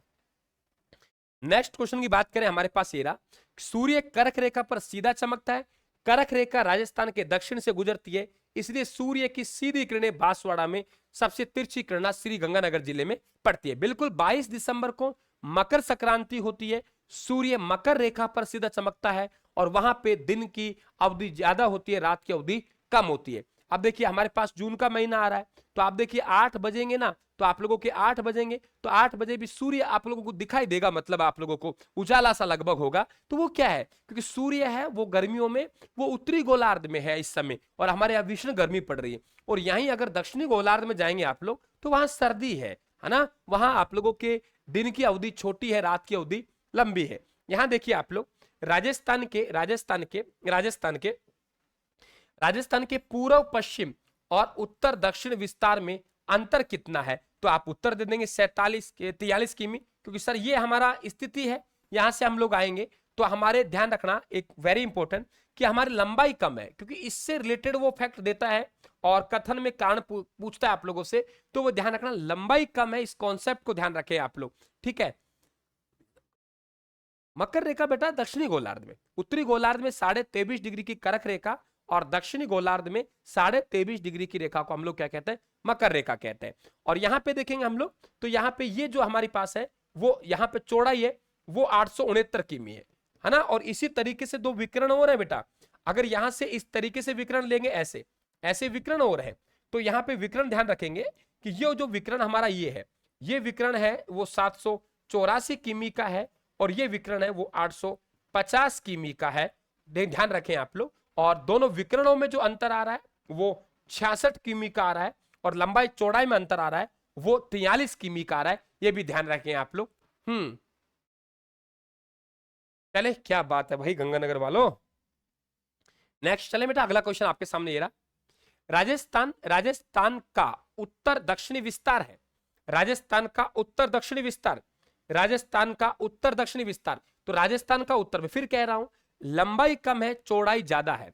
राजस्थान का उत्तर दक्षिणी विस्तार है, राजस्थान का उत्तर दक्षिणी विस्तार है। अब राजस्थान का उत्तर दक्षिणी विस्तार की बात करेगा तो उत्तर हमारा कितना का 826। पूर्व से पश्चिम की बात कर रहा तो उत्तर हमारा 869 आता, क्योंकि इसने जो बात की आप लोगों से वो ध्यान रखें आप लोग। बिल्कुल बिल्कुल भाई, वही क्वेश्चन चल रहे हैं, ये वही क्वेश्चन चल रहे हैं, वही क्वेश्चन चल रहे हैं, क्योंकि बहुत कुछ पढ़ चुके हो तुम लोग बहुत कुछ पढ़ चुके हो, इस क्लास के लिए नहीं बैठे। बात है कि इस क्लास में आपको प्रैक्टिस करवाई जाए, आपको टेस्ट पेपर हल करवाए जाए, है ना। बारिश मानसून बिल्कुल। आगे बात करते हैं राजस्थान के बारे में। राजस्थान के बारे में कौन सा कथन सत्य है? राजस्थान के बारे में कौन सा कथन सत्य है? देखिए, इसका आकार विषम कोण चतुर्भुज के समान है। पहले पूछना है, सत्य पूछा है। पहले तो ये ध्यान रखो, मैं भी कई बार चूक कर देता हूं कि पहला काम है आप लोगों का ऐसा प्रश्न आएगा। राम राम भाई, राम राम। पहला प्रश्न तो यही है कि वो सत्य या असत्य पूछा क्या है। तो पहला काम तो हमारा उसको अंडरलाइन करना है कि पूछा क्या है, उन्होंने सत्य पूछा है या हमें असत्य पूछा है ना। तो आपका इसका उत्तर से दक्षिण विस्तार, इसका उत्तर से दक्षिणी विस्तार, उत्तर से दक्षिण। अब उत्तर से दक्षिण का मतलब किसकी बात कर रहा है? लंबाई की बात कर रहा है, और लंबाई जो हमारी है वो 826 किमी है। इसका मतलब ये हमारा गलत हो गया, है ना। इसकी स्थलीय सीमा 6920 है, नहीं, इसकी स्थलीय सीमा है वो कितनी है? 5920 है ना। तो आपके इसका क्षेत्रफल है 3,42,000, कितना है? 239। तो यहां भी आप लोगों की गलती है, 3,42,239 है। तो आपका राइट आंसर कौन सा बनेगा? विषम कोण चतुर्भुज के समान। और वो ध्यान रखें, टीएच हेंडले के अनुसार। किसके अनुसार बेटा? टीएच हेंडले के अनुसार। टीएच हेंडले के अनुसार, टीएच हेंडले के अनुसार, टीएच हेंडले के अनुसार, टीएच हेंडले के अनुसार। यानी सबसे पहले हमारे इस प्रदेश को जो विषम कोण चतुर्भुजाकार कहा, इनके द्वारा कहा गया, तो टीएच हेंडले के द्वारा कहा गया। अगला प्रश्न आपके बीच में ही रहा। राजस्थान की उत्तर से दक्षिण की लंबाई 826 किमी, जबकि पूर्व से पश्चिम की चौड़ाई 869 किमी। राजस्थान की स्थलीय सीमा है वो 5,920 किमी है, और राजस्थान का क्षेत्रफल है 3,42,239 वर्ग किमी है। नेक्स्ट क्वेश्चन आपके बीच में रहा। राजस्थान के निम्नलिखित जिलों को पूर्व से पश्चिम की ओर सही क्रम में व्यवस्थित कीजिए। क्या कहा जरा देखिए। राजस्थान के निम्नलिखित जिलों को पूर्व से पश्चिम की ओर सही क्रम में व्यवस्थित कीजिए। फिर आप लोगों को राजस्थान के मानचित्र की आवश्यकता पड़ेगी, है ना, क्योंकि मानचित्र का कौन सा जिला कहां है ये बिल्कुल आपको मालूम होना चाहिए। इस प्रकार का सवालों बन जाता है। पहले चारों जिले चिन्हित करेंगे तो हमारे पास बूंदी जो बनेगा, बूंदी की स्थिति यहां बनेगी। ओके गुरुजी। बूंदी के बाद आप लोग बात करें अजमेर, अजमेर की जो स्थिति है वो यहां बनेगी। अजमेर की बात करेंगे आप लोग तो हमारे पास बाड़मेर, पाली की स्थिति यहां बनेगी, पाली की स्थिति यहां बनेगी। और बाड़मेर की स्थिति बात करें तो बाड़मेर हमारा इधर जाएगा। तो क्या पूछा है इन्होंने कि पूर्व से पश्चिम की ओर सही क्रम में व्यवस्थित कीजिए। अब सबसे पहले आपको इतना मालूम पड़ गया कि सर हमारा यहां पूर्व में इधर से चलेंगे बूंदी आएगा, 2 नंबर पे अजमेर आएगा, फिर 3 पे पाली और 4 पे बाड़मेर आएगा। कहीं ऑप्शन है ABCD का? ए बूंदी, बी अजमेर, सी पाली और डी राइट आंसर आपका ये बनेगा। यानी कहां कौन सा कहां आप लोगों के, हाँ बूंदी, अजमेर, पाली और बाड़मेर। क्लियर ना, क्योंकि बाड़मेर पाली पहले रह जाता है, बाड़मेर बिल्कुल बॉर्डर पे जाएगा। तो सही आपका टिक बिल्कुल सही कर रहे हैं आप लोग। 1 2 3 4 बिल्कुल आप लोगों का आंसर क्या बनेगा? यहाँ पे ए बनेगा।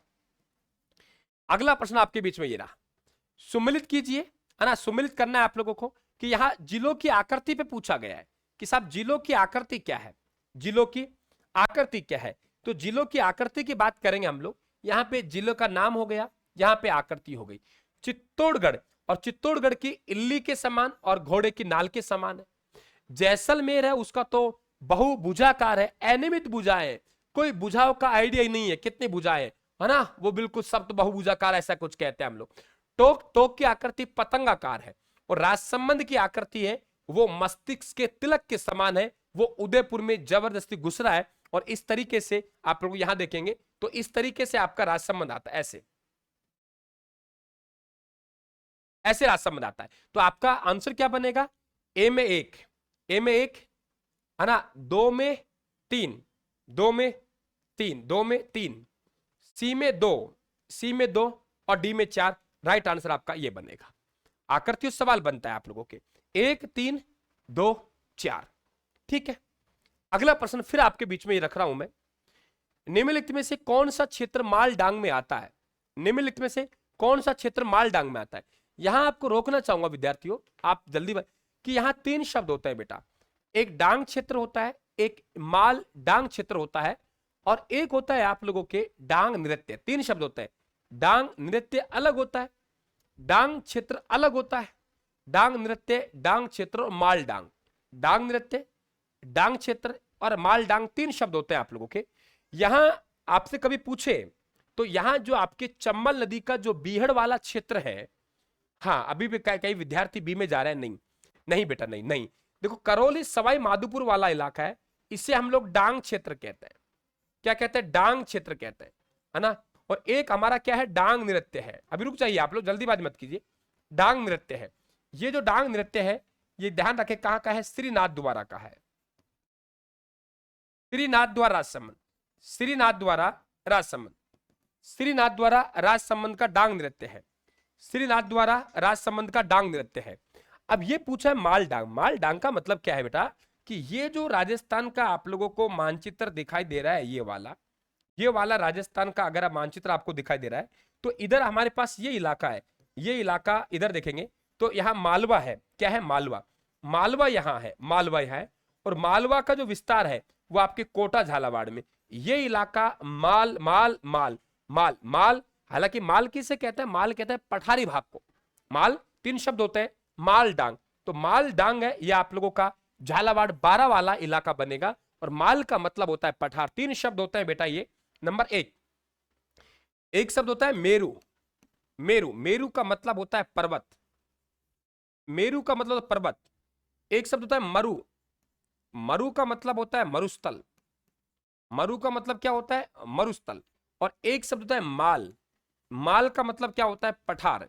ये 3 शब्द है, तो माल डांग यानी माल, माल मतलब पठार, है ना, पठार का डांग क्षेत्र, तो वो आप लोगों के यहां बनेगा। इसलिए अपने आप को थोड़ा सा मैनेज करते हुए आप लोगों को बढ़ना है आगे कि किस प्रकार से सवाल बन सकते हैं। मैं समझता हूं कि आप बहुत बेहतर हैं, बहुत अच्छे हैं, बहुत अच्छी प्रैक्टिस करते हैं, है ना, बहुत अच्छे पढ़ते हैं, लेकिन कुछ एग्जामिनर ऐसे सवाल पूछता है जो हम कहते हैं देशी भाषा में सर गुड़ गोबर कर जाता है वो, है ना, तो बिल्कुल वहां हमें नहीं करने देना है, ये ध्यान रखें आप लोग। नेक्स्ट सवाल बेटा ये रहा आपके बीच में, डांग क्षेत्र, यहां की सवाई माधोपुर करौली वाला इलाका जो चंबल का बीहड़ क्षेत्र है। यहां पे बीहड़ क्षेत्र का मतलब क्या होता है, एक तरीके से उत्खात भूमि। कौन सी भूमि बेटा, उत्खात भूमि। उस उत्खात भूमि को, उस उत्खात भूमि को हम लोग क्या कहते हैं, बीहड़ भूमि कहते हैं। डांग नृत्य है श्रीनाथ द्वारा राजसमंद में, माल डांग में। फिर निवेदन करूं कि जो मालवा का पठार है, मालवा का पठार का जो विस्तार ऊपर की तरफ है, जो कोटा झालावाड़ 12 वाला इलाके में आएगा, वो माल का मतलब पठार, ऊपर माल यानी माल यानी पठार का ऊपर का भाग, ऊपर माल का पठार पड़ता है। तो यहां आप लोगों के माल डांगे हाड़ोती में 12 झालावाड़ का वो क्षेत्र जहां मालवा के पठार का उत्तरी विस्तार है। और इसी प्रकार से कभी आपसे पूछे कि राजस्थान का हाय हाय प्रदेश किसे कहते हैं, राजस्थान का हाय हाय प्रदेश किसे कहते हैं, तो राजस्थान का हाय हाय प्रदेश भी यही कहलाता है। इसलिए ध्यान रखना कि डांग अलग है बेटा, माल डांग अलग है और डांग नृत्य अलग है। अगला क्वेश्चन आपके बीच मेरा, बांगड़ क्षेत्र किस नदी के बहवाव क्षेत्र में आता है। यहां भी 2 शब्द होते हैं ये बेटा, एक नहीं होता है, यहां भी 2 शब्द होते हैं। जैसे राजस्थान का मानचित्र आपको दिखाई दे रहा है, ये राजस्थान का मानचित्र आपको दिखाई दे रहा है, ये दे रहा, देखिए ये दे रहा है ना, तो ये आपको राजस्थान का क्षेत्र दिखाई दे रहा है। तो इधर देखेंगे ये जो इलाका है बेटा, ये इलाका हमारा शेखावाटी वाला इलाका है। कौन सा, शेखावाटी। और नीचे का जो इलाका है वो ये इलाका, ये आपका यहां बात करूं तो ये इलाका हमारा डूंगरपुर और बांसवाड़ा इलाका है। ये एक जैसे दो शब्द हैं, बस फर्क बिंदी का है। बस फर्क किसका है?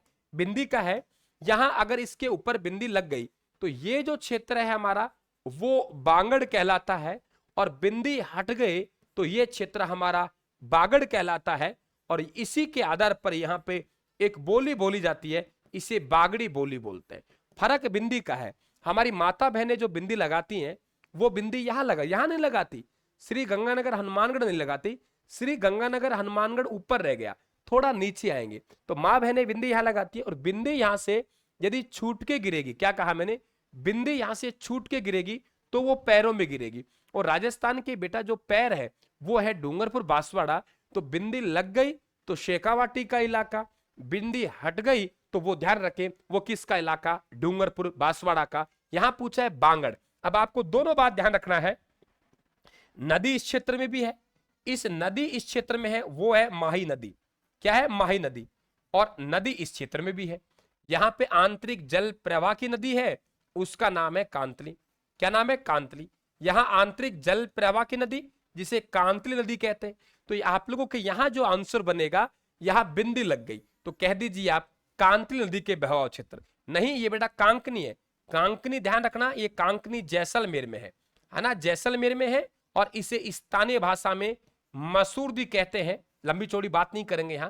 और इसे हम लोग यहां तोरावाटी कहते हैं। तो यहां पे चार बातें ध्यान रखेंगे, कांतली अलग नदी है, कांकनी अलग नदी है, बागड़ क्षेत्र अलग है और बांगड़ क्षेत्र अलग है। ये ध्यान रखें आप लोग। क्लियर? क्या बात है, नहीं भूलेंगे ना कि बिंदी है, यहां नहीं लगाते डूंगरपुर बांसवाड़ा में, थोड़ा नीचे आएंगे यहां तो बिंदी लग गई तो यहां, और बिंदी अगर छूट के नीचे गिरेगी तो वो गिरेगी डूंगरपुर बांसवाड़ा में। दोनों बातें ध्यान रखेंगे आप लोग, है ना। नेक्स्ट क्वेश्चन की बात करें, अगला आपके बीच में ये रख रहा, यह पूरा विस्तार दे दिया आप लोगों को, बहुत बढ़िया तरीके से मैटर चल रहा है। अगर कोई विद्यार्थी वाकई पढ़ने वाला है और वो मेरे पास आ गया, है ना, वो मेरे पास आ गया, नोट्स प्रिंटेड उसने अपनी टेबल पे रख लिए, क्योंकि मैं हमेशा ये बार बार टेलीग्राम से प्रिंट लेना, प्रिंट निकलवाना, बाजार से किताबें लाना, दो चार किताबें टेबल फैला लेना, है ना, और अपने नोट्स बनाना, नोट्स बन के तैयार नहीं होंगे उससे पहले आपका एग्जाम हो जाएगा, तो रिवीजन कौन करेगा? ऊपर वाला। समझ रहे इस बात को?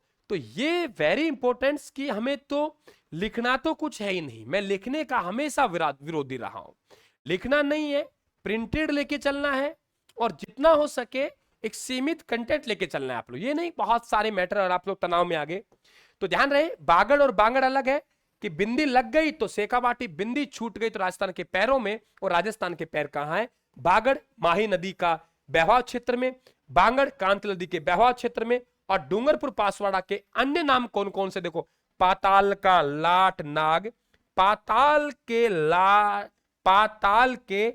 लाट नाग देव के गुप्त रूप से पुष्प चढ़ाता है। एक लाइन बोलिए, एक लाइन बोलिए, पाताल का लाट नाग देव के गुप्त रूप से पुष्प चढ़ाता है। नोट कर लीजिए, नोट कर लीजिए, नोट कर लीजिए, पाताल के लाट नाग देव पर गुप्त रूप से पुष्प चढ़ाता है। पाताल का लाट नाग, पाताल का किसका बेटा? पाताल का लाट नाग देव के गुप्त रूप से पुष्प चढ़ाता है। ये सब आप लोगों के डूंगरपुर बांसवाड़ा के बेटा उपनाम है। राम राम, राम राम, सभी को राम राम, थैंक यू। डूंगरपुर बांसवाड़ा के उपनाम है, पाताल के लाट नाग देव के गुप्त रूप से पुष्प चढ़ाते हैं। लिख लेना, इस लाइन को लिख लेना। बाकी और भी नाम है, मेवल, वागर, बागुरी, कुमार का बारगट, सब नाम है, ये डूंगरपुर बांसवाड़ा के उपनाम है। समझ गए? पाताल के लाट नाग देव के गुप्त रूप से पुष्प चढ़ाते हैं। अगला प्रश्न, राजस्थान के किस क्षेत्र में बाड़मेर शहर स्थित है? राजस्थान के किस क्षेत्र में बाड़मेर शहर स्थित है? मेवाड़, भोराट, मेवात, मालानी, कौन से क्षेत्र में है? कौन से क्षेत्र में? क्या बात है, छाप दिया। पाताल का लाट नाग देव के गुप्त रूप से पुष्प चढ़ाता है। ये सब डूंगरपुर बांसवाड़ा के उपनाम है बेटा, लाइन लिख लेना कहीं भी। तो राजस्थान के किस क्षेत्र में बाड़मेर शहर स्थित है, आप लोग कहेंगे सर मालानी क्षेत्र में है। कहां है? मालानी क्षेत्र में है, मालानी क्षेत्र बनेगा, क्योंकि मेवात क्षेत्र है ये। मेवात तो आप लोगों के अलवर भरतपुर वाला वो इलाका है, वहां जाएगा आप लोगों के मेवात। ठीक है, अगला प्रश्न आपके बीच में ये रहा, कौन सा सही सुमेलित नहीं है? कौन सा सही सुमेलित नहीं है? आप देख रहे हो कि इस समय हम राजस्थान के कुछ भौगोलिक नामों पे हैं। एक तरफ आप लोगों को यहाँ पे भौगोलिक नाम दिया है और वो इलाका दिया है। अभी मैंने आपसे कहा था दो बातें जरूर ध्यान रखना, यहां बागड़ है, अगर यहां पे बिंदी लगा देते तो मैंने कहा बिंदी तो ऊपर लगेगी है ना, यहां नहीं लगेगी, थोड़ा यहां लगेगी, इसका मतलब डूंगरपुर बांसवाड़ा नहीं, हमारा थोड़ा नीचे आएंगे तो शेखावाटी। ये तो हो गया शेखावाटी है ना, शेखावाटी में कांतली नदी बहती है, यही है। और बागड़ है डूंगरपुर बांसवाड़ा। मेवात, मेवात कौन है बेटा?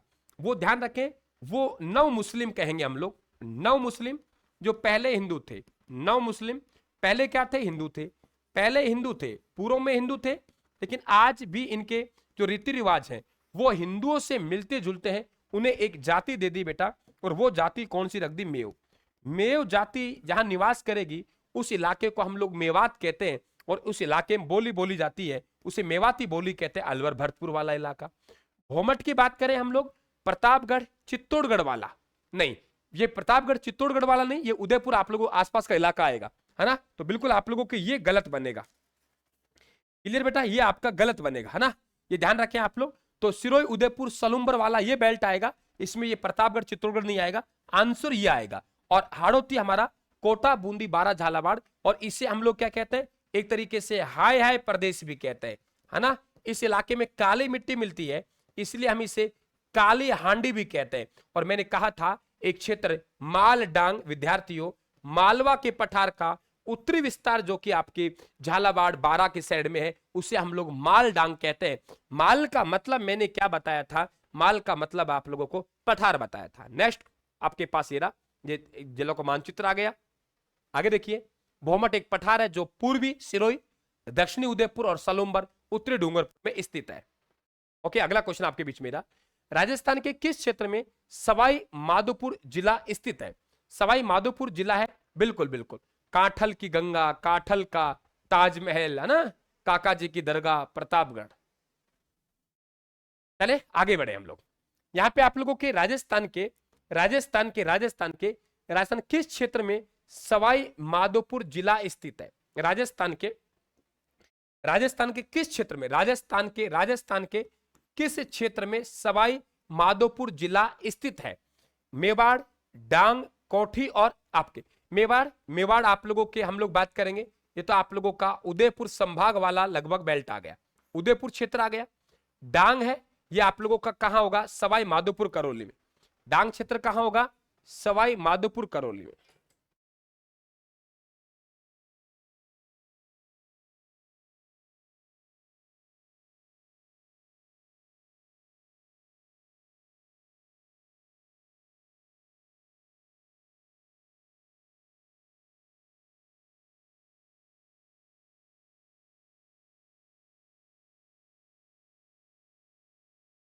बात करें हम लोग डांग क्षेत्र, तो डांग क्षेत्र वो आप लोगों को कहां हो गया? सवाई माधोपुर करौली वाला क्षेत्र ना, तो ये आपका सवाई माधोपुर हो गया, सवाई माधोपुर करौली वाला क्षेत्र है ना, सवाई माधोपुर करौली वाला क्षेत्र हो गया बेटा। ये आप लोगों के डाकुओं की शरण स्थली कहलाती है, यहाँ चंबल नदी कटाव करती है, और उस कटाव को हम एक उत्खात भूमि, और वो उत्खात भूमि है उसे हम लोग बीहड़ भूमि के नाम से भी जानते हैं। वो उत्खात भूमि है उसे किस नाम से? बीहड़ भूमि के नाम से भी जानते हैं। कोठी जो कहते हैं हम धौलपुर को कहते हैं, कोठी किसे कहते हैं? धौलपुर कहते हैं। और ये जो हमारा इलाका है वो आपका अलवर वाला इलाका, अलवर से खैरतल तिजारा बन गया, जो मुख्यतः मेवात क्षेत्र है वो खैरतल तिजारा हो गया। भरतपुर से आप लोगों का डीग बन गया, यहां भी आप लोगों के, तो हमने कहा था आप लोगों से कि यहाँ नव मुस्लिम है जो उन्होंने इस्लाम धर्म स्वीकार कर लिया। हिंदू तो पहले रीति रिवाज आज भी हिंदुओं से मिलते जुलते हैं, तो ध्यान रखें आप लोग। तो यहाँ बात करें कि राजस्थान किस क्षेत्र में सवाई माधोपुर जिला स्थित है, तो सवाई माधोपुर वो आपके डांग क्षेत्र में है, और डांग की रानी किसे कहते हैं? करौली को कहते हैं। ठीक है बेटा, नेक्स्ट क्वेश्चन। और डांग और मालडांग, फिर मैं निवेदन कर रहा हूं, मालडांग किसे कहेंगे बताइए? मेवात, अलवर, भरतपुर, डीग, इसमें आपको मेवाड़, उदयपुर ये आपका इलाका आएगा, कोठी, धौलपुर। मैंने अब क्या कहा था आप लोगों से, माल डांग वाला इलाका अलग है बेटा, माल डांग वाला इलाका अलग है। माल डांग का इलाका अलग है। माल डांग का इलाका है। माल डांग बेटा आपका मालवा का पठार का जो उत्तरी विस्तार है उसे क्या कहते हैं, माल डांग कहते हैं, है ना। आगे देखिए, कौन सा सही सुम्मिलित नहीं है, कौन सा सही सुम्मिलित नहीं है, कौन सा सही सुम्मिलित नहीं है, कौन सा सही सुम्मिलित नहीं है। तोरावाटी, तोरावाटी सीकर झुंझुनू का बेल्ट है, जहां कांतली नदी का बहवाव क्षेत्र है। यहां पे किसका है, कांतली नदी, किसका है बेटा, कांतली, कांतली नदी का बहवाव क्षेत्र है। जांगल प्रदेश बीकानेर नागौर का बागड़। देखिए बागड़ दो शब्द है, मैंने पहले कहा कि एक बिंदी वाला एक बिना बिंदी वाला।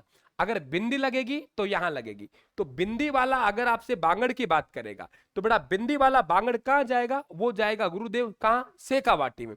और जहां बिना बिंदी वाला है वो कहां जाएगा, डूंगरपुर बांसवाड़ा में। तो यहां आप लोगों के बागड़, तो बागड़ का इलाका है गुरुदेव, ये बागड़ है। और बागड़ और बांगड़ में दोनों में अंतर है, ये बागड़ है और ये कौन सा है बेटा, बांगड़ है। बागड़ और बांगड़ में अंतर है, ये बागड़ है। बागड़ की बात करेंगे बिना बिंदी वाला, तो बिंदी सिर पे लगाते हैं, छूट के नीचे गिरेगी तो पैरों में आएगी, और पैर राजस्थान के डूंगरपुर बांसवाड़ा में।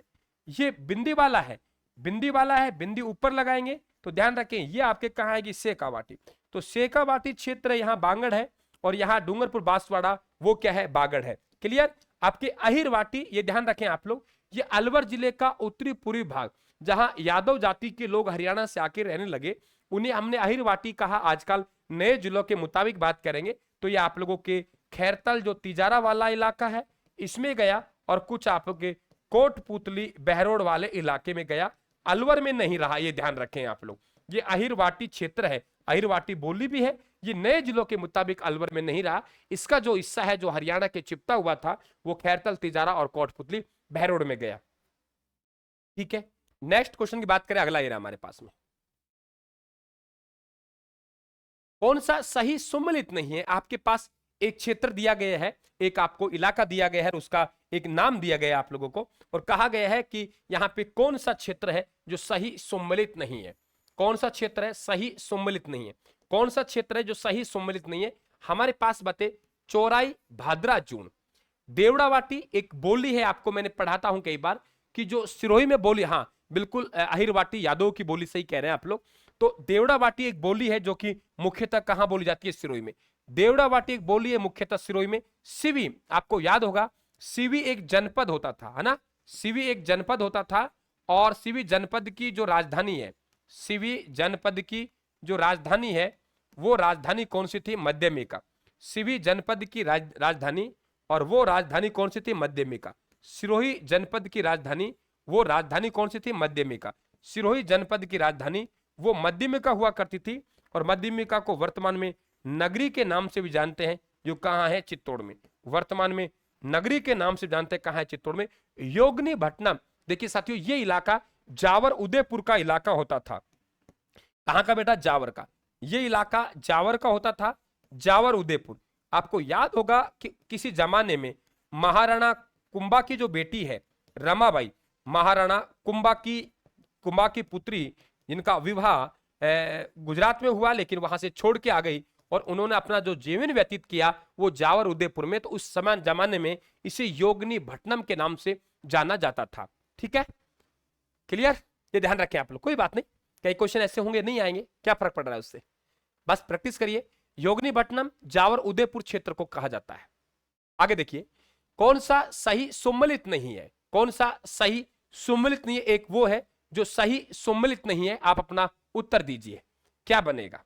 कैसा लग रहा है आप लोगों को, सबको कैसा लग रहा है, कैसा लग रहा है आप लोगों को। प्रैक्टिस अच्छी हो रही है, आपकी ज्ञान में वृद्धि हो रही है। ये ज्यादा हमें मतलब खिचड़ी नहीं पकानी, खिचड़ी पकाने वाली अलग वो है। यहां आराम से हमें शोल्ड पेपरों को, क्वेश्चन पेपरों को निकालना है बहुत बारीकी से, अच्छी तरीके से, ताकि वो चीजें दिमाग में चलें और हमें पता लगेगा यार हम गलती कहाँ कर रहे हैं, कहाँ निकाल रहे हैं। ऐसी क्लासें बीच बीच में हमारे बीच में होनी चाहिए। कौन सा सही सुम्मिलित नहीं है, कौन सा सही सुम्मिलित नहीं है, कौन सा सही सुम्मिलित नहीं है। हमारे पास कोठी धौलपुर कहते हैं, श्रीपंथ बयाना को कहते हैं। मेवा नगर, देखो राजस्थान का मेवा नगर कहते हैं, वो नाकोड़ा को कहते हैं। और बेटा आजकल ये नाकोड़ा है नए जिलों के मुताबिक कहां पहुंच गया? बालोतरा में। नए जिलों के मुताबिक कहां पहुंच गया? बालोतरा में। क्या ये नाकोड़ा है? नाकोड़ा नए जिलों के मुताबिक कहां पहुंच गया? बालोतरा में, है ना। तो नाकोड़ा बालोतरा में। सांचौर है, इसे राजस्थान का पंजाब के नाम से जाना जाता है। सांचौर किस नाम से? राजस्थान का पंजाब। तो इसे जो कहा जाता है वो राजस्थान के पंजाब, राजस्थान का पंजाब, राजस्थान के पंजाब के नाम से जानते हैं। तो हमारा राइट आंसर ये बनेगा खींचीवाड़ा। नाम से ही पता लग रहा है कि खींची राजवंश ने जहां शासन किया है वो आपका हाड़ौती का इलाका है ना, हाड़ाओं की भूमि भी रही है और खींची आपके गागरोन में शासक रहे हैं, तो ये खींचीवाड़ा झालावाड़ का इलाका होगा। अगला प्रश्न आपके बीच में रख रहा हूं, राजस्थान का मेवा नगर नाकोड़ा बालोतरा को कहते हैं, सांचौर को राजस्थान का पंजाब कहते हैं। सही है, कोई दिक्कत नहीं। अगला क्वेश्चन आपके बीच में रहा, मानचित्र बीच में दे रखे हैं मैंने कि निम्न में से किसने पहली बार जागीरदारी व्यवस्था या सामंतवादी व्यवस्था पर लिखा था, है ना। किसने? बिल्कुल राजस्थान का पंजाब, सांचौर कहते हैं, है ना। तो ध्यान रखें आप लोग, निम्न में से किसने, निम्न में से किसने, निम्न में से किसने, निम्न में से किसने, निम्न में से किसने, निम्न में से किसने पहली बार जागीरदारी व्यवस्था या सामंतवादी व्यवस्था पर लिखा था? कर्नल जेम्स टोड ने, गौरी शंकर हीराचंद ओझा ने, मोहनोत नैन सिंह ने, या इनमें से कोई नहीं? आपके द्वार, बिल्कुल बिल्कुल मेहनत करेंगे तो निश्चित तौर से आपके द्वार होगी बेटा। प्रैक्टिस करवाने में कोई कमी नहीं छोड़ूंगा, पढ़ाने में। आप अगर रेगुलर रहते हो, हर क्लास को अटेंड करते हो, राजस्थान की पाठ्य सामग्री आपके पास होती है, तो फिर हमें वो एक ही दिशा में चलना है ना। आप लोग बहुत सारे कंटेंट इकट्ठे कर लेंगे, पार नहीं पड़ेगी। हम क्या कर रहे हैं कि एक नोट्सों को टारगेट कर रखा है, दो हमारी ऑब्जेक्टिव बुक आती है घटना चक्कर, उनको टारगेट कर रखा है और बस उसके अकॉर्डिंग आगे बढ़ रहे हैं। हमें उनके दाया बाया जाना ही नहीं है, जहां भी मिलेंगे हम लोग वो उसी के बस इर्द गिर्द मिलेंगे, है ना। तो आपके कर्नल जेम्स टोड, ये ध्यान रखें सामंतवादी जागीरदारी व्यवस्था के किसने लिखा? कर्नल जेम्स टोड ने। और यह ध्यान रखें, अब सवाल आप लोगों से पूछेगा कि आप लोगों से पूछेगा कि भाई ऐसा है कि हमें तो ये बता दीजिए कि ये जो आपके जनगणना के बारे में किसने लिखा? मारवाड़। मारवाड़ में सबसे पहले जनगणना के बारे में किसने लिखा है? तो मोहनोत नैनसिंह ख्यात में मोहनोत नैनसिंह लिखा। और आपको याद होगा इन मोहनोत नैनसिंह, देखो तीन नाम आते हैं आपके, तीनों नामों में चर्चा कर लो। आपसे पूछेगा राजस्थान के इतिहास का जनक, राजस्थान का इतिहास का जनक तो कहते हैं इन्हें, है ना। लेकिन ऐसा नहीं है कि पहले इतिहास नहीं लिखा गया, लिखा गया है, बहुत बड़े इतिहास लिखे गए, लेकिन वो छोटी छोटी रियासतों के लिखे गए। हाड़ौती का लिख दिया, मारवाड़ का लिख दिया। और उस इतिहास को क्रमबद्ध लिखने का जो काम किया है, क्या किया है? उस इतिहास को क्रमबद्ध जो लिखने का काम किया है वो गौरी शंकर हीराचंद ओझा ने किया है। और कर्नल जेम्स टोड की पुस्तक annals and antiquities of Rajasthan का हिंदी में अनुवाद भी इनके द्वारा किया गया। तीसरा पॉइंट है मोहनोत नैनसिंह। मोहनोत नैनसिंह को राजस्थान का अबुल फजल कहते हैं, राजस्थान का अबुल फजल कहते हैं। इनका बहुत बड़ा योगदान है और इन्होंने मोहनोत नैनसिंह ख्यात लिखी, उसमें मारवाड़ की जनगणना का पता लगता है कि उस जमाने वहां कितने जनगणना थे, बहुत प्रमाणिक स्रोत है। तो आपके राजस्थान का अबुल फजल कहा है, किसने कहा है ये भी ध्यान रखें आप लोग, मुंशी देवी प्रसाद के द्वारा कहा गया है। मुंशी देवी प्रसाद, मुंशी देवी प्रसाद ने कहा है, मुंशी देवी प्रसाद ने कहा है, ये ध्यान रखें। तो यहां सवाल जो आया उसके अकॉर्डिंग हमारा उत्तर बनेगा, वो उत्तर बनेगा वो कौन सा? तो ध्यान रखें कर्नल जेम्स टोड। फिर सुन लीजिए, राजस्थान के इतिहास के जनक कर्नल जेम्स टोड, और क्रमबद्ध इतिहास को लिखने का श्रेय गौरी शंकर हीराचंद ओझा को, और राजस्थान का अबुल फजल मोहनोत नैनसिंह को। और मोहनोत नैनसिंह ने मारवाड़ में उस जमाने में कितनी जनगणना थी उसका भी आप लोगों को इस पुस्तक में मालूम होता है। और इनकी दूसरी पुस्तक आप जानते हो मारवाड़ परगना विगत है, जिसे मारवाड़ का गजेटियर कहते हैं। यहां बिल्कुल देखिए स्लाइड में एकदम साफ नजर आ रहा है आप लोगों को कर्नल जेम्स टोड एक नजर में। मैं चाहता हूं कि मेरा विद्यार्थी इतना स्मार्ट बने, हार्ड वर्क नहीं करना उसे मुझे स्मार्ट बनाना है, और उसके लिए मैं हर पाठ्य सामग्री को उसी के अकॉर्डिंग लेके आ रहा हूं। देखिए यहां फटाफट देख लीजिए, कर्नल जेम्स टोड राजस्थान नाम दिया 1829 में, 20 मार्च 1782 को इनका जन्म हुआ। Annals and antiquities of Rajasthan इनकी पुस्तक 1829 में प्रकाशित हुई। इसका हिंदी अनुवाद गौरी शंकर हीराचंद ओझा के द्वारा किया गया। कर्नल जेम्स टोड ने एक ही नाम नहीं दिए, कर्नल जेम्स टोड ने रजवाड़ा भी नाम दिया इस प्रदेश को राजस्थान भी कहा है। राजस्थान जो है ना वो राजस्थान यहीं से है, वो राजस्थान का प्राचीनतम नाम कर्नल जेम्स टोड ने कहा है। और ये सब राजाओं और उनके निवास स्थल को संबोधित करके है। राज्य वानी राजस्थान, रज राजा वाड़ा निवास स्थल, राय मानी राजा, थान मानी राजाओं का रहने का स्थान। दूसरी पुस्तक जो इनकी नाम है इस पुस्तक का, the central and western Rajput states of India है। 1817-18 में यहाँ आए, पश्चिमी राजपूतन रेजिडेंसी में आए। गुरु का नाम जैनति ज्ञानचंद हो गया ना, और उपनाम हो गया इनका घोड़े वाला बाबा, राजस्थान के इतिहास जनक कह दिया। 1835 में इनकी मृत्यु हो गई। इनकी मृत्यु के बाद एक पुस्तक का प्रकाशन हुआ, वो पुस्तक है ट्रेवल एंड वेस्टर्न इंडिया या पश्चिमी भारत की यात्रा है ना। और ध्यान रखें कहाँ गए वही इन्होंने नाम दिया। माउंट आबू को हिंदू ओलंपस कहा, हल्दी घाटी को इन्होंने राजस्थान थर्मोपल्ली कहा, और मेवाड़ का जो करण कहा था वो मेवाड़ का करण भामाशाह को इन्होंने कहा था, और इन्होंने सर्वप्रथम सामंतवादी व्यवस्था पर लिखा था। यहां एक शब्द आ रहा है बेटा भामाशाह। भामाशाह मेवाड़ का करण या इसे मेवाड़ का दानवीर कहा जाता है। मेवाड़ का करण या मेवाड़ का दानवीर कहा गया है। और उसके बाद जो भामाशाह हुए दानदाता, उदाहरण के तौर पे जहां पैसे की आवश्यकता पड़ी वहां पैसा दिया। राजस्थान में जहां समाचार पत्र, जहां आवश्यकता पड़ी वहां पैसा दिया, वो दिया जमनालाल बजाज ने। इसलिए राजस्थान का जो भामाशाह कहा जाता है वो जमनालाल बजाज कहा जाता है। 1857 की क्रांति में तात्या टोपे और झांसी की रानी का सहयोग किया आर्थिक, तो 1857 क्रांति का भामाशाह, वो भामाशाह हमारे बीकानेर से रहने वाले थे, वो ग्वालियर चले गए थे और वो शहीद हुए थे। अमरचंद भाटिया, इन्हें सबसे पहले फांसी दी गई थी। राजस्थान का मंगल पांडे कहते हैं। और सशस्त्र क्रांति का भामाशाह, सशस्त्र क्रांति का भामाशाह, सशस्त्र क्रांति हुई, सशस्त्र क्रांति में जो पैसा दिया, सशस्त्र क्रांति का भामाशाह, सशस्त्र क्रांति का भामाशाह वो है बेटा, ध्यान रखें आप लोग, सेठ दामोदर दास राठी। सेठ दामोदर दास राठी एक व्यवसायी थे, पोखरण जैसलमेर के रहने वाले थे और अपने पिता के साथ ब्यावर आ गए थे। तो एकदम क्लियर आप लोगों के कि भामाशाह है वो भामाशाह आप लोगों के मूल भामाशाह मेवाड़ का था, जिसे कर्नल जेम्स टोड के द्वारा मेवाड़ का दानवीर या मेवाड़ का करण कहा गया था। अगला क्वेश्चन आपके बीच में, सर्वप्रथम राजस्थानी यादित्य शब्द कहां उल्लेखित हुआ है? देखो हम लोग पढ़ते हैं कि सर 1829 में कर्नल जेम्स टोड के द्वारा राजस्थान शब्द दिया गया था, ये पढ़ते हैं हम लोग।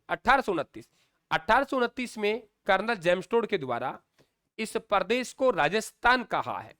क्या कहा है? राजस्थान कहा है। तो कर्नल जेम्स टोड के द्वारा इस प्रदेश को राजस्थान कहा है बेटा। राजस्थान शब्द के जन्मदाता नहीं है, दोनों में अंतर है। राजस्थान शब्द का जन्मदाता नहीं है, राजस्थान शब्द तो बहुत पहले मिलता है। ये जो आप लोगों के हमारा बसंतगढ़ का जो शिलालेख है सिरोही में सीमल माता का मंदिर है। सिरोही में क्या है? सिरोही में सीमल माता का मंदिर है। सिरोही में सीमल माता का मंदिर है, सीमल माता का मंदिर, और सीमल माता के मंदिर है ये आपके विक्रम संवत की बात करेंगे तो 682 का है समय इसका। और यहाँ पे इसमें हमें राजस्थानी यादित्य शब्द मिला है, लेकिन ये कहना संभव नहीं है, ये किसी व्यक्ति के लिए कहा गया है या किसी साहित्यकार के लिए कहा गया है। हाँ, इस प्रदेश को जो नाम दिया है राजस्थान, वो प्रदेश ध्यान रखें आप लोग, वो कर्नल जेम्स टोड ने दिया है ना। तो कहने का मतलब भावार्थ मेरे समझ गए कि राजस्थान शब्द के जनक कर्नल जेम्स टोड नहीं है। राजस्थान शब्द के कर्नल जेम्स टोड नहीं। देखो ये वो शिलालेख है, बसंतगढ़ का शिलालेख सिरोही के सीमल माता के मंदिर में है। यहां पर आप लोगों को यहां राजस्थानी यादित्य शब्द मिला है, लेकिन यह कहना संभव नहीं है कि वो राजस्थानी शब्द किसके लिए कहा गया है ना। करक संक्रांति की स्थिति किस तिथि को आती है? करक संक्रांति की स्थिति किस तिथि को आती है?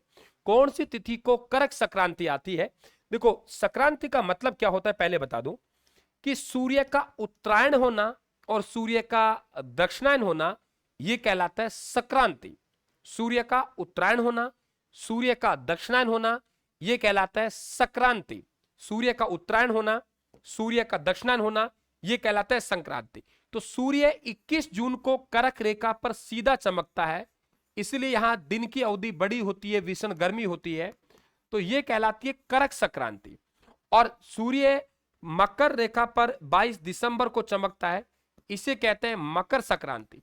तो मकर संक्रांति 22 दिसंबर को होती है, वेरी इंपॉर्टेंट। और 21 मार्च और 23 सितंबर का दिन दोनों गोलार्धों में समान अवधि का होता है। दोनों गोलार्धों में, क्या बात की मैंने? दोनों गोलार्धों में समान अवधि के दिन रात, समान अवधि के दिन रात, समान अवधि के दिन रात, कि दोनों गोलार्धों में समान अवधि के जो दिन रात होते हैं, यानी सूर्य है वो आपके भूमध्य रेखा पे चमकेगा, एक बार इधर चमकेगा, एक बार इधर चमकेगा। तो वो जो है आप लोगों के, वो ध्यान रखें आप लोग, वो 21 मार्च और 23 सितंबर है। इस स्थिति को ये ध्यान रखें आप लोग, इसे कहते हैं बसंत विश्व, ये ध्यान रखें आप लोग। और इसे कहते हैं आप लोग शरद विश्व। ये 4 शब्द है, चारों शब्द मैंने आपके समक्ष रख दिए हैं। एक आपके करक संक्रांति है, एक मकर संक्रांति है, एक दोनों गोलार्धों में दिन रात की अवधि समान होती है, तो उसे क्या कहते हैं हम लोग, विश्व कहते हैं। तो या बसंत हो गया या शरद हो गया, मेरे हिसाब से कोई दिक्कत नहीं होगी। हाँ हाँ बिल्कुल, नेटवर्क की प्रॉब्लम हो सकती है। आगे चले, अगला प्रश्न आपके बीच में फिर रख रहा हूं। ये रहा, बातें देखो, यहां बहुत अच्छी तरीके से हर चीज को मैंने समझा रखी है, बस विद्यार्थी पढ़ने वाला चाहिए, है ना। ये देखिए आप लोग, एकदम क्लियर स्थिति आपके सामने।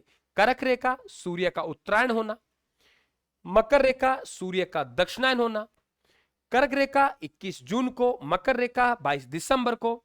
2 दिन ऐसे आते हैं जहां आप लोगों के दिन रात की अवधि दोनों गोलार्धों में समान होती है, यानी कर्क रेखा बिल्कुल भूमध्य रेखा पर चमकती है। यहां बसंत और शरद यानी 21 मार्च और 23 सितंबर। एकदम मेरे हिसाब से क्लियर हुआ बेटा। आगे बढ़ते हैं, बातें समझ में आ रही हैं। चलिए नेक्स्ट क्वेश्चन हम बात करें। राज्य का वह जिला जिसकी आकृति एच के समान है, जिसकी आकृति एच के समान है, जिसकी आकृति एच के समान। देखो यहां आप लोग देख पा रहे हो, राजसमंद की जो आकृति है वो राजसमंद की आकृति तिलक के समान है। वो देखिए यहां घुस गया, ये रहा, बिल्कुल तिलक के समान। तो राजसमंद की जो आकृति है वो किसके समान है बेटा, तिलक के समान है, तिलक के समान। राजसमंद की आकृति तिलक के समान है। दौसा की जो आकृति है वो धनुषाकार है ना। ये देखिए आप लोग, और यहां ये टोक है आप लोग इस तरीके से, ये टोक है, देखिए आप लोग, ये रहा। तो आपके ऐसा लग रहा है अंग्रेजी का एच नहीं होता कैसे, ऐसे, तो ऐसे आपका लगेगा, तो आपका उत्तर बनेगा टोक, बिल्कुल उत्तर आपका टोक बनेगा, है ना। नेक्स्ट क्वेश्चन की बात करें आपके बीच में, ये रहा। टोक रियासत राज्य की एकमात्र मुस्लिम रियासत है, और इसकी जो स्थापना की वो टोक रियासत के नवाब अमीर खां पिंडारी के द्वारा हुई 1817 में। निम्न में वह जिला जहां सूर्य की सीधी किरणें पड़ती हैं। अब देखिए सूर्य की सीधी किरणें कहां पड़ेंगी, सूर्य की सीधी किरणें कहां पड़ेंगी, सूर्य की सीधी किरणें कहां पड़ेंगी, सूर्य की सीधी किरणें कहां पड़ेंगी। पहले अजमेर त्रिभुजाकार था, लेकिन वो जब आप लोगों के अब जिला बन गए वहां से, तो ब्यावर तो इसके बाद टूट गई। तो निम्न में से वह है जहां सूर्य सीधी किरणें हैं। मुझे नोट्स मंगवाने हैं तो बेटा नोट्स मंगवा लीजिए। आप नोट्स मंगवा लेंगे तो आप लोगों की, मैं ये कह रहा हूं कि 90% टेंशन खत्म हो जाएगी। ना आपको रजिस्टर बनाना है आप लोगों को, ना आप लोगों को नोट्स बनाने हैं। आप राजस्थान के ऐप पे जाइए और वहां से आप लोग स्पेल बाइंडिंग के साथ नोट्स ऑर्डर कीजिए, या 94 688 40 200 पे व्हाट्सएप मैसेज कीजिए, यहां से आप ऑर्डर कर दीजिए।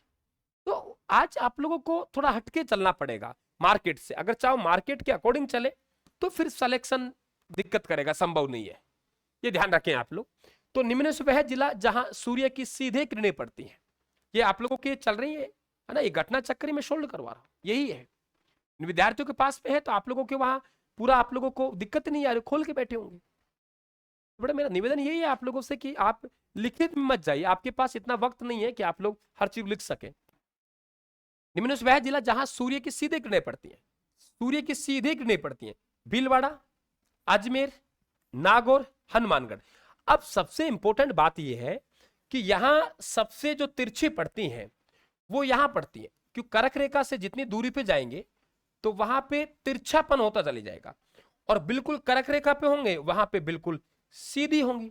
अब यहां से जैसे जैसे हम लोग उत्तर पे जाएंगे, जैसे जैसे उत्तर में जाएंगे तो तिरछापन बढ़ता चली जाएगा, जैसे जैसे उत्तर में जाएंगे तो हमारा तिरछापन बढ़ता चले जाएगा। यहां है हम लोग, यहां से जैसे जैसे बेटा उत्तर में जा रहे हैं तो हमारा तिरछापन क्या होगा, बढ़ता चली जाएगा। तो यहां पे देखेंगे भीलवाड़ा, अजमेर, नागौर, हनुमानगढ़। अब सबसे ऊपर देखो, यहां आपकी नागौर भी नीचे रह गया, अजमेर रह गया, भीलवाड़ा, यहां आपके हनुमानगढ़ है। तो हनुमानगढ़ उत्तर क्या बनेगा, हनुमानगढ़ बना। जरूर थोड़ी वो श्री गंगानगर ही आपको देगा, कोई जरूर नहीं है आप लोग, है ना। कि जब आपको, मैं फिर कह रहा हूं, आपको इतना मालूम होना चाहिए सर यहां हमारा सीधा चमकेगा। यहां से जैसे जैसे हम उत्तर में जाएंगे, जैसे जैसे उत्तर में जाएंगे हमारा तिरछापन है वो बढ़ता चली जाएगा यहां से, और तिरछापन बढ़ता चली जाएगा तो आप लोगों को ध्यान रखें, तो आपका उत्तर ये बनेगा। नेक्स्ट क्वेश्चन की बात करें, हमारे पास ये रहा, कर्क रेखा प्रदेश के दक्षिण से गुजरती है, इसलिए सूर्य की सीधी किरणें दक्षिण में पड़ती हैं। दक्षिण से उत्तर की ओर जाने पर सूर्य की किरणों का तिरछापन बढ़ता चली जाता है। आगे बढ़े, नेक्स्ट क्वेश्चन हमारे पास ये रहा, ऋग्वेद में राजस्थान प्रदेश के लिए कौन से शब्द का प्रयोग हुआ है? ऋग्वेद की बात कर रहा है। देखिए यहां पे हमारे पास राजस्थानी यादित्य शब्द, मैंने अभी बताया था आपको कि सिरोही में सीमल माता का शिलालेख है बेटा, है ना, सीधा पूछा है, कोई बात नहीं, हो सकता है मैंने गलत पढ़ लिया हो, है ना, आपको लॉजिक सही बता रहा हूं। जरा देख लेते हैं हम लोग क्या पूछ रहा है या क्या कह रहा है ये। जहां सूर्य की सीधी किरणें पड़ती हैं, अब सीधे में तो फिर हम लोग चिन्हित करना पड़ेगा। चलो देख लेते हैं, यहां पे आप लोगों के हनुमानगढ़ है, हनुमानगढ़ यहां है। अजमेर की बात करेंगे, यहां आपका अजमेर हो गया, ओके। नागौर की बात करते हैं आप लोग, नागौर हमारा यहां हो गया, ठीक है। इसके बाद हम लोग भीलवाड़ा, भीलवाड़ा की बात कर रहे हैं, तो आपका उत्तर क्या बनेगा, नीचे की तरफ क्या है, भीलवाड़ा है। अगर सीधा पूछा है तो आप उत्तर भीलवाड़ा दे दीजिए, तिरछा पूछे उत्तर हनुमानगढ़ दे दीजिए, क्लियर ना, कोई दिक्कत नहीं है आप लोगों को। सीधी पूछिए उत्तर आपका भीलवाड़ा बनेगा। नेक्स्ट क्वेश्चन जो हम लोग बात कर रहे थे हो रहा, ये रहा, ऋग्वेद में राजस्थान प्रदेश के लिए कौन से शब्द का उल्लेख किया है? देखिए रामायण में तो मरुकांता शब्द का है। अगर आपसे पूछे रामायण, रामायण रामायण में जो प्रयोग हुआ है वो तो मरुकांता शब्द का हुआ है। रामायण में जो प्रयोग हुआ है वो तो मरुकांता शब्द का हुआ है। ब्रह्मवत की बात करेंगे तो ध्यान रखें आप लोग, ये ऋग्वेद में हुआ है। आपसे पूछेगा राजस्थानी यादित्य शब्द, तो मैंने पहले ही चर्चा की आप लोगों से, ये कहां हुआ है, ये बसंतगढ़ के शिलालेख में हुआ है, बसंतगढ़ का शिलालेख।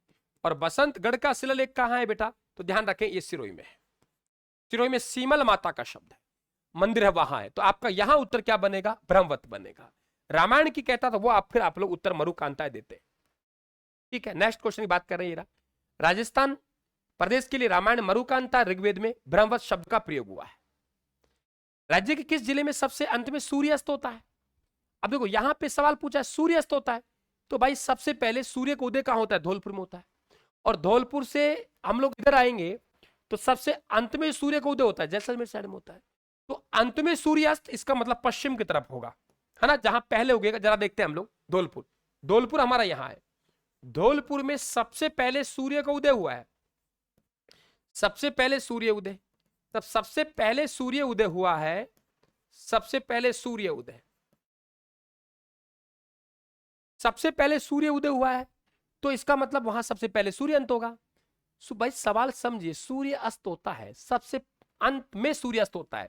अब बात करते हैं जैसलमेर, जैसलमेर हमारा यहां आ गया।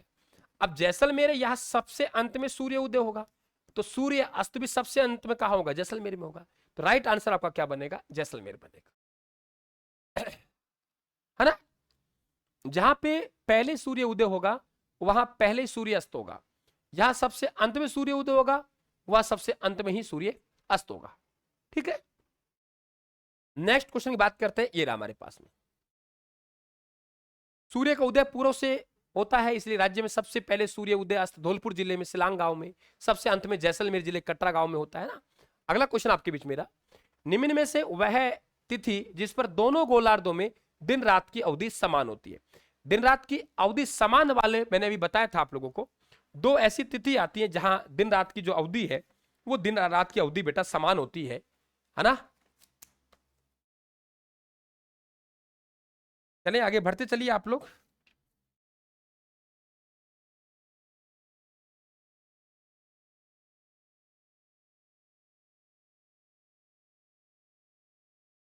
देखिए हमारे पास दो तिथि ऐसी हैं, 21 मार्च और 23 सितंबर, 21 मार्च और 23 सितंबर, जहां जो स्थिति है 21 मार्च और 23 सितंबर, यहां पे, यहां भूमध्य रेखा है, भूमध्य रेखा पर जो सूर्य चमकेगा वो हमारी दो तिथियां 21 मार्च, 21 मार्च और 23 सितंबर, यहां सूर्य बिल्कुल ध्यान रखिए भूमध्य रेखा पर चमकता है ना। तो ये दिन रात की अवधि समान होती है। कर्क रेखा पर 21 जून उत्तरी गोलार्ध सबसे बड़ा दिन, मकर रेखा पर 22 दिसंबर दक्षिणी गोलार्ध में सबसे बड़ा दिन। तो दो तिथि ऐसे आती है, यहां आपका राइट बनेगा 21 मार्च, कि 21 मार्च और 23 सितंबर का दिन है, वहां दिन रात की अवधि दोनों गोलार्धों में समान होती है। विश्व में दोनों गोलार्धों में 21 मार्च व 23 सितंबर को दिन रात की अवधि समान होती है। नेक्स्ट क्वेश्चन की बात करें, ये हमारे पास विश्व को कितने समय जोनों में विभक्त किया गया है?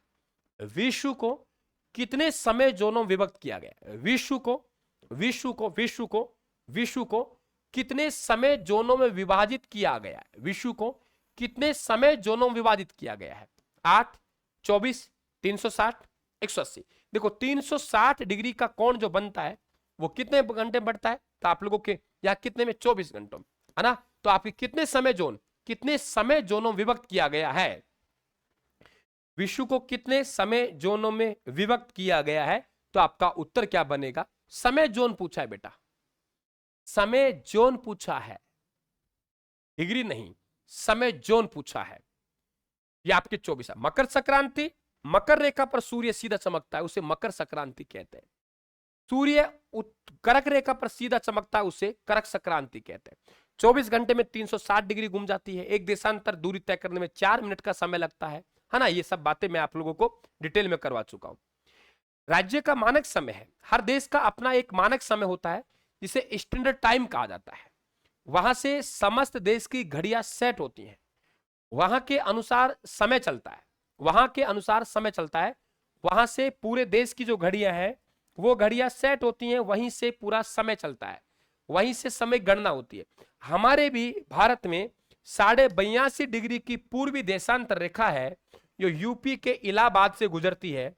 वहां से हमारे राजस्थान की सभी घड़ियां, पूरे भारत देश का समय जोन वहां से सेट किया गया है। ये यहां हम पूर्व में है अंतरराष्ट्रीय तिथि से, और पूर्व की ओर जाने पर समय बढ़ता है। अंतरराष्ट्रीय ग्रीनविच रेखा है, समय बढ़ेगा पूर्व की तरफ। तो यहां पे अगर 0 बजा होगा तो हम 82.5 डिग्री पूर्व की तरफ है। तो आपको मालूम है कि यहां पे 15 डिग्री का मतलब 1 घंटा होता है। 15, 5, 75 यानी 5.5 घंटे हम आगे होते हैं। अंतरराष्ट्रीय समय से हम 5.5 घंटे आगे होते हैं, ध्यान रखें आप लोग। ठीक है, आगे चलें। समस्या है भाई लाइट की, तो मौसम का तो है इस समय, है ना, मौसम का तो है ही। नेक्स्ट क्वेश्चन हमारे बीच में देखिए, प्रत्येक देश का अपना एक मानक समय होता है, हर देश का। हमारा भारत का भी मानक समय है 82.5 डिग्री की पूर्वी देशांतर रेखा जो इलाहाबाद से गुजरती है। इलाहाबाद, अहमदाबाद नहीं, इलाहाबाद से गुजरती है। वहां से हमारी घड़ियों का सेट किया गया है और वो 5.5 घंटे मुझसे आगे है। और उत्तर प्रदेश, मध्य प्रदेश, छत्तीसगढ़, उड़ीसा सीमांध्र से ये गुजरती है। निम्न में से गलत कथन कौन सा है? आपको गलत का चयन करना है। निम्न में से गलत कथन कौन सा है ये आप लोगों को चयन करना है। जरा देखिए प्रश्न आपके सामने, चयन कीजिए, पढ़िए इस क्वेश्चन को। अक्षांश देशांतर सूर्य की स्थिति से है। कैसे हैं आप लोग? बातें सब समझ में आ रही कि नहीं आ रही आप लोगों के, है ना? समझ में आ रही कि नहीं आ रही? देखिए, पृथ्वी सूर्य के सबसे नजदीक होती है, उस स्थिति को हम लोग उपसौर कहते हैं। ओके, पृथ्वी सूर्य के सबसे दूर होती है, उस स्थिति को हम लोग अपसौर कहते हैं। अपसौर 21 जून को होती है और अपसौर है की स्थिति 3 जनवरी को आती है।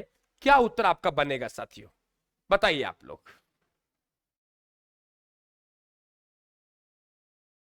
कोई किसी प्रकार की आपको दिक्कत हो तो मुझे अवगत करवा दे, है ना, अवगत करवा दे, मुझे अवगत करा दें आप लोग। यह आपके अपसौर की स्थिति होती है 4 जुलाई को होती है। आपको मालूम है कि 21 जून को तो कर्क संक्रांति होती है। क्यों? कि सूर्य है वो सीधा कर्क रेखा पे चमकता है और उत्तरी गोलार्ध में चमकता है, इसलिए कर्क संक्रांति से कहते हैं। ध्यान रखें आप लोग 21 जून को। और मकर संक्रांति कब कहलाता है? तो मकर संक्रांति होती है वो 22 दिसंबर को होती है, क्योंकि सूर्य मकर रेखा पर सीधा चमकता है। 2 देशांतर रेखाओं के मध्य की दूरी कितनी होती है? 2 देशांतर रेखाओं के मध्य की दूरी, ये हमारी देशांतर है और ये 2 देशांतर रेखा है। 2 देशांतर रेखाओं की मध्य की दूरी, जिन्हें हम क्या कहते हैं? ध्यान रखें आप लोग, गोरे कहते हैं। ये देशांतर, ये इधर से देशांतर, इधर से, ये मध्य की दूरी है, जिन्हें हम गोरे कहते हैं। और अगर अक्षांश रेखाओं के मध्य की दूरी है तो उन्हें हम कटिबंध कहते हैं। 2 अक्षांश रेखाओं के मध्य की दूरी को कटिबंध कहते हैं और 2 देशांतर रेखाओं के मध्य की दूरी को हम गोरे कहते हैं। क्या कहते हैं? गोरे कहते हैं। क्या कहते हैं? गोरे कहते हैं। क्या उत्तर बनेगा? 111.32 किमी। 2 देशांतर रेखाओं के बीच की दूरी को गोरे कहते हैं और दो अक्षांश रेखाओं के बीच की दूरी को कटिबंध कहते हैं। दो अक्षांश रेखाओं के बीच की दूरी को कटिबंध कहते हैं और दो देशांतर रेखाओं के बीच की दूरी को हम लोग क्या कहते हैं, गोरे कहते हैं। बेटा ध्यान रखें आप लोग। नेक्स्ट क्वेश्चन आपके बीच में ये रहा, दो देशांतर रेखाओं के मध्य की क्षेत्र गोरे कहते हैं, दो अक्षांश रेखाओं के मध्य की दूरी को कटिबंध कहते हैं, है ना। अगला प्रश्न आपके बीच में, राज्य के पूर्व से पश्चिम की ओर जाने पर समय में क्या परिवर्तन होना चाहिए? क्या परिवर्तन होना चाहिए, जरा सुनिए। आपको मालूम है कि हमारा राजस्थान है वो लगभग लगभग 9 देशांतरों के मध्य फैला हुआ है, यही है 9 देशांतरों के मध्य राजस्थान का फैलाव है। एग्जैक्ट देखेंगे तो 8 डिग्री और 47 मिनट, 8 डिग्री 47 मिनट के बीच में ये फैलाव है, लगभग 9 देशांतर होगा। और आपको ये पूरी तरीके से मालूम है कि 360 डिग्री 24 घंटे में, यानी 1 घंटे का जो मान है वो बराबर 15 देशांतर है, और 60 मिनट 15 देशांतर बराबर 1 देशांतर का जो मान आएगा वो 4 मिनट आएगा। सूर्य है वो, दोबारा समझ लिया आप लोग। हाँ, यहां हम बात कर रहे हैं आप लोगों के कि 360 डिग्री का कोण 24 घंटे में, तो 360 देशांतर क्रॉस करेंगे 24 घंटे में, तो 1 घंटा का जो मान होगा वो होगा 15 देशांतर। कि 15 देशांतर आप क्रॉस करेंगे, सूर्य उदय में जो अंतर आएगा वो अंतर कितना आएगा, तो वो अंतर आएगा गुरुदेव कितना, 1 घंटा बराबर 15 देशांतर। हमारे यहां पे 9 देशांतर के लगभग अंतर है, तो हम देखेंगे कि यहां पे आप 15 देशांतर का मान 60 मिनट है, तो हम 60 मिनट में 15 का भाग दे देंगे तो हमारे पास 1 देशांतर का मतलब 4 मिनट आ जाएगा। और हमारा राजस्थान यहां से चलेंगे 69 डिग्री 30 मिनट से 78 डिग्री 17 मिनट पूर्वी देशांतर, तो लगभग लगभग 9 देशांतरों के मध्य फैला हुआ है। तो 9 गुणा 4 बराबर लगभग 36 मिनट का अंतर होता है। पूर्व से पश्चिम की ओर चलेंगे। अब ये भी ध्यान रखना, यहां से ग्रीनविच रेखा है ये हमारी, ये यहां से अगर पूर्व की तरफ चलते हो आप लोग तो प्लस होता है, और यहां से पश्चिम तरफ जाते हो माइनस करता है। ये कह रहा है पश्चिम की ओर जाने पर, पश्चिम की ओर जाने पर तो 36 मिनट घटना चाहिए, और यहां से पूर्व की तरफ तो बढ़ना चाहिए। ये आप ध्यान रखेंगे आप लोग। अगला लास्ट क्वेश्चन आप लोगों के इस टॉपिक से रिलेटेड, ग्रिड क्या है? ग्लोब मानचित्र पर अंकित अक्षांश और देशांतर रेखाओं की जाल को भूग्रिड कहते हैं। बहुत अच्छा क्वेश्चन बनेगा कि भूग्रिड क्या है, भूग्रिड क्या है? तो आप कहेंगे सर ग्लोब मानचित्र पर अंकित ये जो आपको जाल दिखाई दे रहा है ये एक भूग्रिड कहते हैं इसे। और भूग्रिड का उपयोग कहां करते हैं? पृथ्वी पर किसी स्थान की वास्तविक स्थिति को निर्धारण करने के लिए, दो स्थानों के बीच की दूरी और तथा दिशा ज्ञात करने के लिए रहता है। जाल है ये अक्षांश देशांतर के बीच में फंस गए हम लोग, ये क्या कहलाता है? भूग्रिड कहलाता है। ध्यान रखें आप लोग, क्या कहलाता है? भूग्रिड कहलाता है। ठीक है, समझ गए आप लोग। समय की गणना ये आपके सामने 24 घंटे में 360 देशांतर की दूरी तय करती है। 1 घंटे का मान निकालना है तो 360 में 24 घंटे का मान देना है बराबर 15 देशांतर। 1 देशांतर का मान निकालना है तो 60 मिनट होते 1 घंटे में, भाग दे दीजिए 15 का बराबर 4 मिनट। अतः 1 देशांतर का अंतर आने पर समय का अंतर 4 मिनट का होता है। राजस्थान राज्य लगभग 9 देशांतर के मध्य स्थित है, जिस कारण से सूर्य उदय में राजस्थान के पूर्वी भाग और पश्चिम भाग में 36 मिनट का अंतर पाया जाता है। समझ गए आप लोग। ये मानक समय 82.5 डिग्री का है, पूरा मैंने दे रखा है ना। टेलीग्राम से भी आप इसे प्राप्त कर सकते हैं। ये भूग्रिड हो ही गया आप लोगों के। लास्ट पर्सन, कर्नल जेम्सटोन का जीवन चरित्र किसने लिखा है? मैं आपसे बात कर रहा था गौरी शंकर हीराचंद ओझा, जो सिरोही के रहने वाले थे, रोइडा गांव में उनका जन्म हुआ था 1863 में। हिंदी के बहुत बड़े विद्वान थे, हिंदी में प्राचीन लिपि माला लिखी। कर्नल जेम्सटोन ने जो पुस्तक लिखी उसका हिंदी में अनुवाद इन्होंने किया, annals and antiquities of Rajasthan का हिंदी में अनुवाद इनके द्वारा किया गया। क्लियर? और ये इन्हें क्रमबद्ध राजस्थान का इतिहास का जन्मदाता भी कहते हैं। ये इसकी 5-7 पुस्तक है जो मैं आपको याद करवा रहा हूं, 5-7 पुस्तक है जो मैं आपको याद करवा रहा हूं। ये रहने वाला राजपूताना का था, तो नंबर 1 राजपूताना का इतिहास हो गया। नंबर 2 राजपूताना में सिरोही का रहने वाला था, तो सिरोही का इतिहास हो गया। फिर यहां सोलंकी रहते हैं, तो सोलंकियों का इतिहास हो गया। तो 3 पुस्तक हो गई, राजपूताना का इतिहास, सिरोही का इतिहास, सोलंकियों का इतिहास।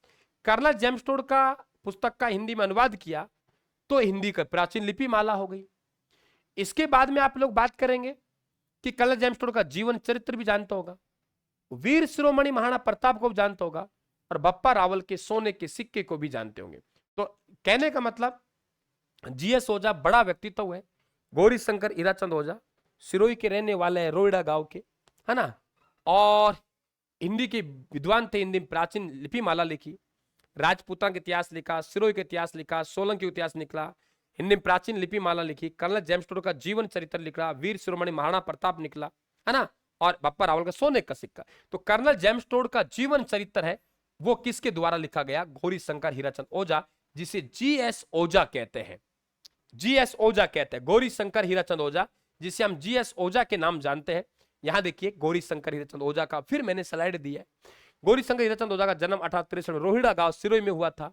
इनकी पुस्तक राजपूताना का रहने वाला, सिरोही का रहने वाला, सोलंकी रहते हैं, हिंदी में प्राचीन लिपि माला, कर्नल जेम्स टोड का जीवन चरित्र, वीर शिरोमणि महाराणा प्रताप, बप्पा रावल का सोने का सिक्का, राजस्थान का गिरबिन।